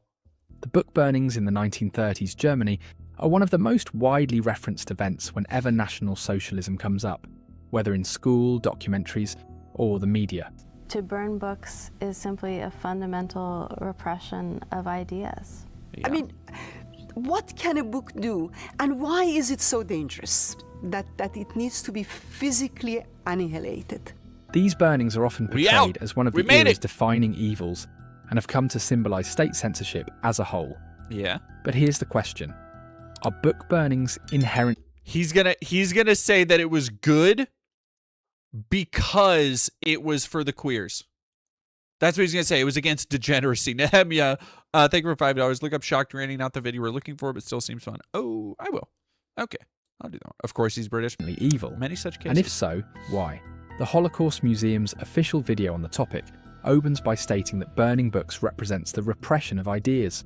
Yeah. But what exactly makes a book so dangerous that it has to be destroyed? And if censorship is so outrageous, why did post-war Germany go on to ban over 30,000 books during the denazification period, when the Nazis themselves had banned closer to 4,000? Despite how often this event is mentioned, it's almost never examined in detail. Few people ever stop to ask what books were actually burned. No, no. We actually, no, that's why people talk about it. That's why trans people and queer people in particular have been talking about it. What the fuck are you talking? Oh, it's going to apples and pears, mate. The usual answer is something like, they were Jewish books. The Nazis hated Jews. And that's the end of the conversation. No, it's not. But that's not a good enough explanation. To understand the book burnings, we need to look briefly at the culture of the Weimar Republic. Much of what drove the Nazis to power was a reaction, or even a rebellion, against the radical cultural shifts of that time. Whoa, okay. Again, I'm not Jesus. here to say whether shit. those changes were good or bad. That depends on your personal views. Give me that. If you're a Christian or lean conservative, the Weimar era might seem disturbing. Get him, buddy. If you're progressive or LGBTQ, you might see it as a period of progress. Oh, After let's World go. War I, Germany was in ruins. I know y'all aren't watching the game, but that was clean as fuck. And the country faced extreme poverty, civil unrest, and massive debts. Communist uprisings rose and were violently crushed. Nationalist militias formed in response. It was chaos. Berlin became the epicenter of this new world. The old moral order gave way to something radically different. Poverty drove many into the streets. It's estimated that Berlin had up to 100,000 prostitutes at one point. And it wasn't confined to a red light district. This was part of everyday city life. There were streets with pregnant prostitutes, streets with disfigured ones, and even... That's crazy. That sounds like literally every culture in most of the world, dude. You want to tell me that you can't go down to Skid Row right now in LA and find a pregnant prostitute? This is lib shit? No, I don't think it is. Streets where mother-daughter duos dressed identically for clients. At the same time, Berlin became a haven for homosexuality. Here we go. One British visitor even called it a bugger's paradise. People came from all over Europe to live openly in a place that embraced the new liberalism. New liberalism. Because being a liberal in the 1930s meant being gay. Yup. Thank you, Nehemiah, for $5. I want to take this moment to mention the Celts have a slurish type thing for the English. Sassenach. Drugs like morphine, cocaine, and opium were widely available. Transgender identity began to surface. Magnus Hirschfeld, a homosexual Jewish scientist, founded the Institute for Sexual Research, where the first known gender reassignment surgeries took place. Let's fucking go. All of this made Berlin in the... I love, by the way, the spooky underlying music. That's like a 10-second loop that just keeps going. the eyes of some, a modern Babylon. And whether you admire or reject that culture, that's the backdrop against which the Nazis emerged. And yes, many of the key figures in Weimar liberal culture were Jewish. That's a historical fact, not a judgment. Whether that's something to be proud of or concerned about depends entirely on your worldview, but the Nazis found it repulsive. So, unsurprisingly, many of the books they banned were written by Jewish authors. The book burnings began with the German Student Union, not with the government. The students called for a symbolic cleansing of literature that, in their view, corrupted German values. They published a list called the 12 Theses, modelled after Martin Luther's 95 Theses. These statements called for literature to reflect German traditions, rejected foreign influence, and demanded universities prioritise national spirit. But by the way, very funny that we clicked onto this because they just, in Florida, they just announced different, they're going after different, God, what was the fucking, it was medical schools. Oh no, it was sociology.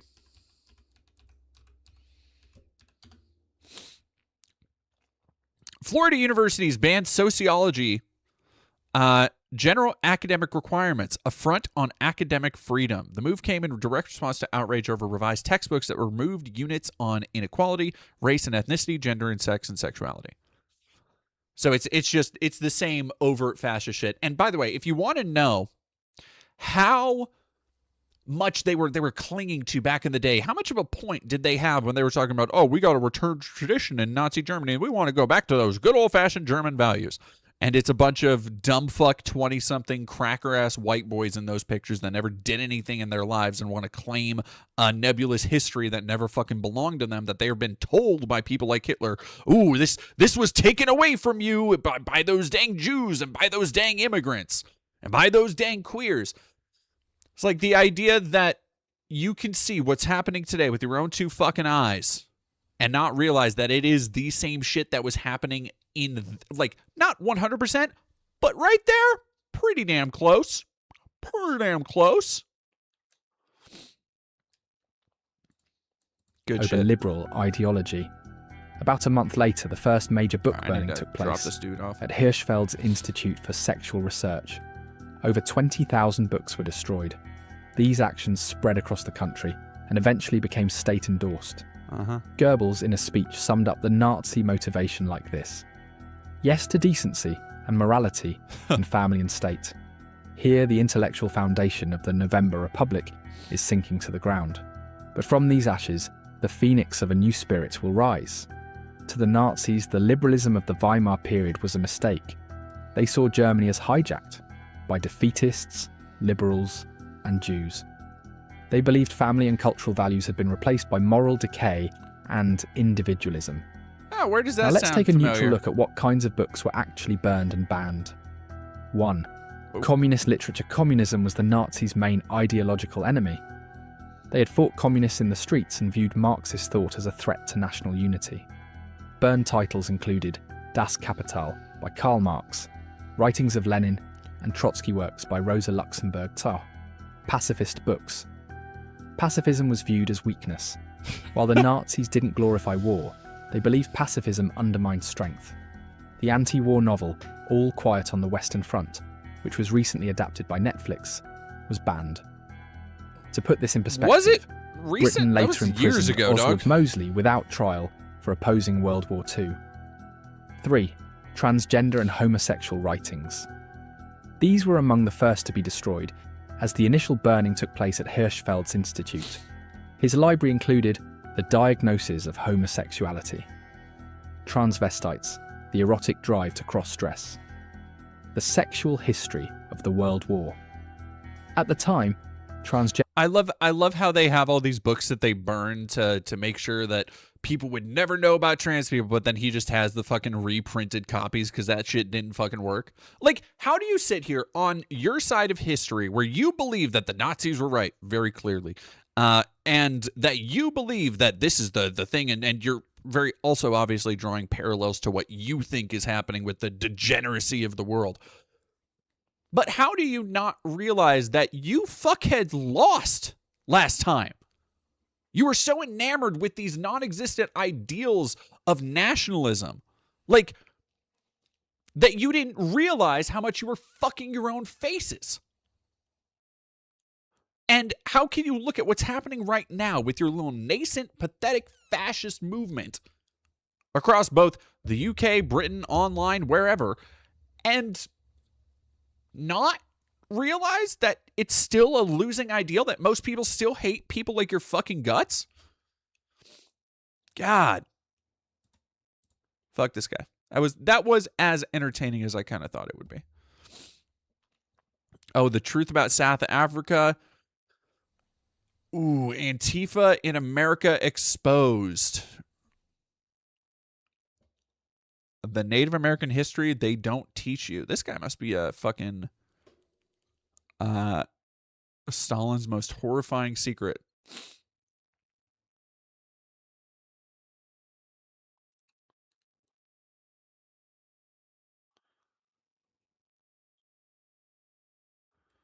Could Hitler have survived?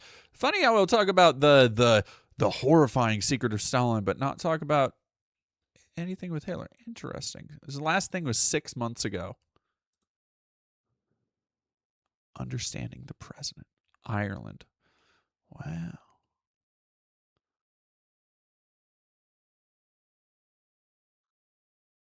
All right, I gotta know the Antifa terrorism one.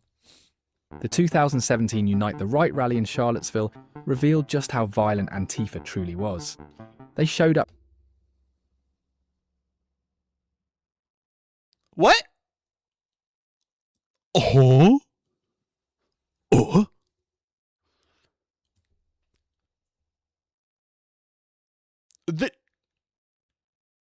Mackenzie, I'll thank you for $5. A sensitive point for many Nazis how they thought they were gaining a social mandate only to find out they were even more despised than ever. Yeah, no, that's what's happening right now. If there's one reason to attend a fucking protest, it's to spite Trump. By like just the fact that millions of people will be taking to the streets against that motherfucker again. I'm betting it's a dark horse bet, but I am hoping it gives him a heart attack somehow. That's my but yeah, let's the Unite the that was his takeaway from Charlottesville. Yeah.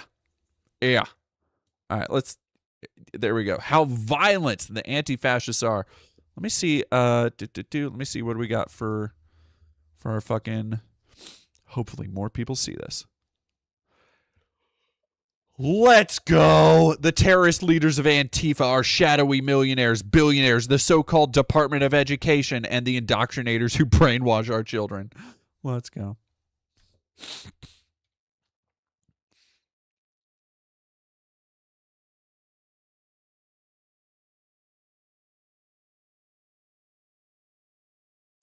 We just saw the same activist groups activate.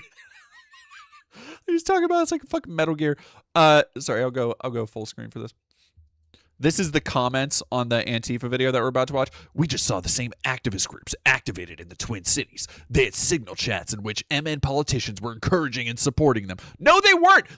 Tim Walz wasn't in the fucking signal chat, idiot. They did the same during George Floyd. They don't always dress like Antifa, but they're all connected. Oh, man. Yeah, Linda McMahon is Antifa confirmed. Antifa will come after this and get it pulled down and yeeted 6 months ago. If anyone funds domestic terrorism, they commit attempt of coup d'etat. They commit attempt to. Sorry, Piotr Borowski. I don't know, Pete, if we're talking in the same fucking hemisphere.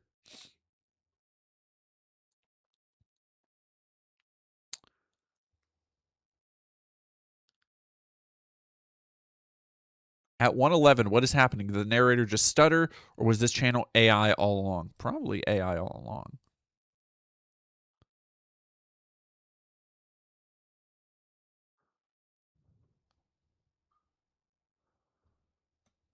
Great video.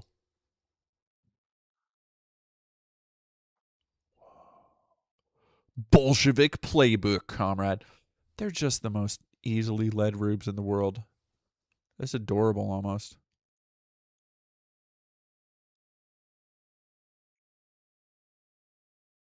I was there, Battle of Charlottesville veteran. Yeah. Yep.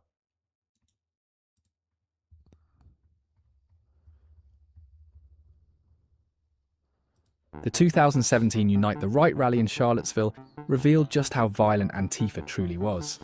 They showed up prepared for confrontation, brawling in the... They showed up prepared for... Why wouldn't they? They showed up prepared for confrontation with... I wonder why. Hey, where did they show up to? Why did they show up prepared for confrontation? Fucking insane, dude. Streets with white nationalists. The day ended in tragedy when 20-year-old James Alex Fields Jr. drove his car into a crowd, fucking head like a goddamn potato. Protester Heather Heyer. President Donald Trump condemned Antifa immediately, labeling them a domestic terror threat. But the FBI and Justice Department, still run by Obama-era officials, refused to act.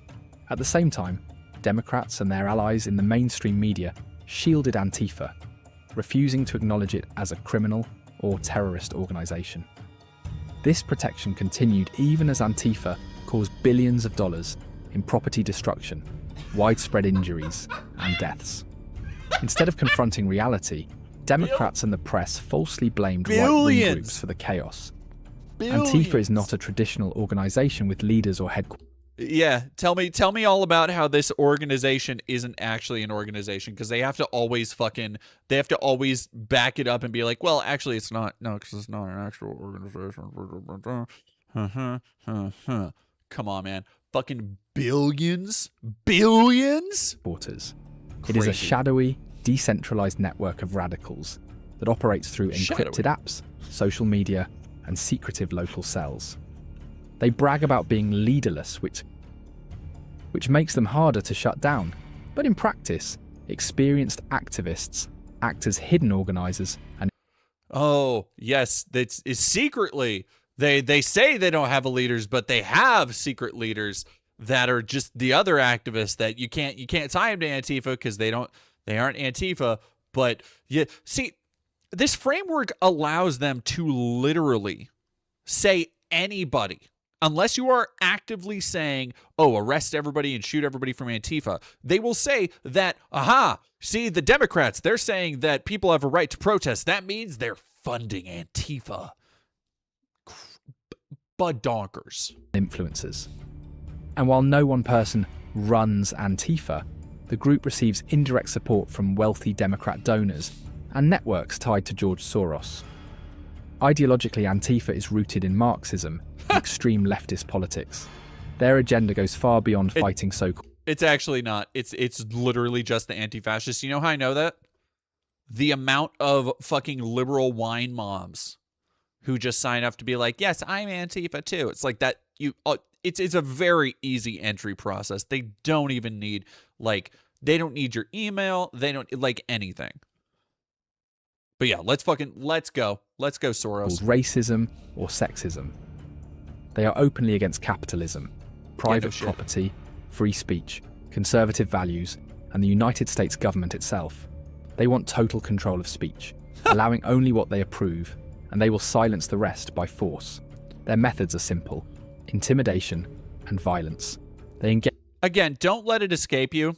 It's very adorable for him to be like, just a couple videos after he made a video where he was like, yeah, no, it was actually pretty basic cool that the Germans censored the speech, like the Weimar Republic, like, yeah, I'm not saying anything about it either way, but like the Germans felt it was degenerate. And then you want to be like, oh, Antifa's trying to censor our free speech. And it's just like, hey, dude, don't say slurs or whatever the fuck. Engage in street brawls, arson, vandalism, sabotage. Wait until you hear about the Proud Boys. Doxing, and even murder. To them, debate is worthless. They believe their enemies must be destroyed physically. And Democrats, rather than condemning them, provide cover and excuses for their actions. There we go, see? But the truth is that Antifa's destruction harms the very people they claim to fight for. Oh, during the 2020 riots, entire minority neighborhoods and businesses were reduced to rubble. Families lost livelihoods. Cities lost... Oh, God, I know this motherfucker's not in America. It's so fucking funny watching people buy into these batshit, completely unhinged narratives that come out of America. The idea that Antifa was reducing cities to fucking rubble, that is something you only get from like deep Alex Jones shit. Well, no, not even actually. Not even. That's mainline Fox News. That was Tucker Carlson thing. The Antifa is just burning down entire cities right now. And meanwhile, the governor of Minnesota refuses to act. Like, that's... Yep. Okay. I got you. I see you. I think it's an AI script for sure. I think it's read by an AI voice. I think it's too pointed to be an AI script. It's too... not personal, but it's too opinionated, I think. El Salve, thank you for another 10. Who else believes that Vesper could be a secret Russian-funded femme fatale spy infiltrating American culture wars? I would love to do that. I would love to be. I need another undercover. I need another undercover video at some point. Antifa rampaging across Indiana like godless Huns. Oh my God. Jobs and communities, especially minority ones, here. Were abandoned to chaos. I was about to say my dog's here, but it's just Koa.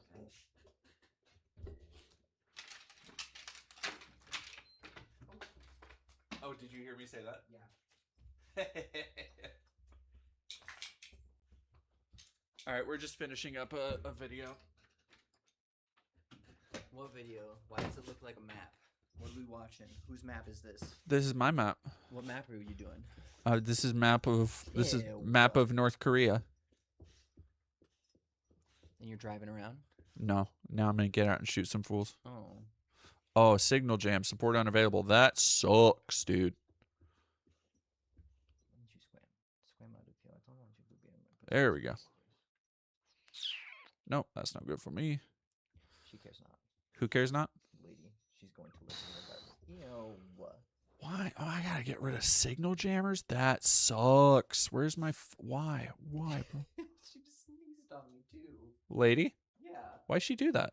Because she's gross. No, because she's a baby. Still, Democrats called Antifa. Xenagirl said 2 cuties on screen. I don't think they were talking about lady. Yeah, because she sneezes on people. She's a baby. She has allergies. Let her be. Oh, fucking shit. All right, dude. Can I? Ooh, okay, no, that's good. That's good for me. All right. A movement instead of terrorism. They lied to the American people, insisting that right-wing extremists were the bigger threat. But the facts prove otherwise. Not one of the 5 deeply involved in violent anti-ICE. Yeah. Their goals are unmistakable. Eliminate. Again, what ICE has done to earn such ire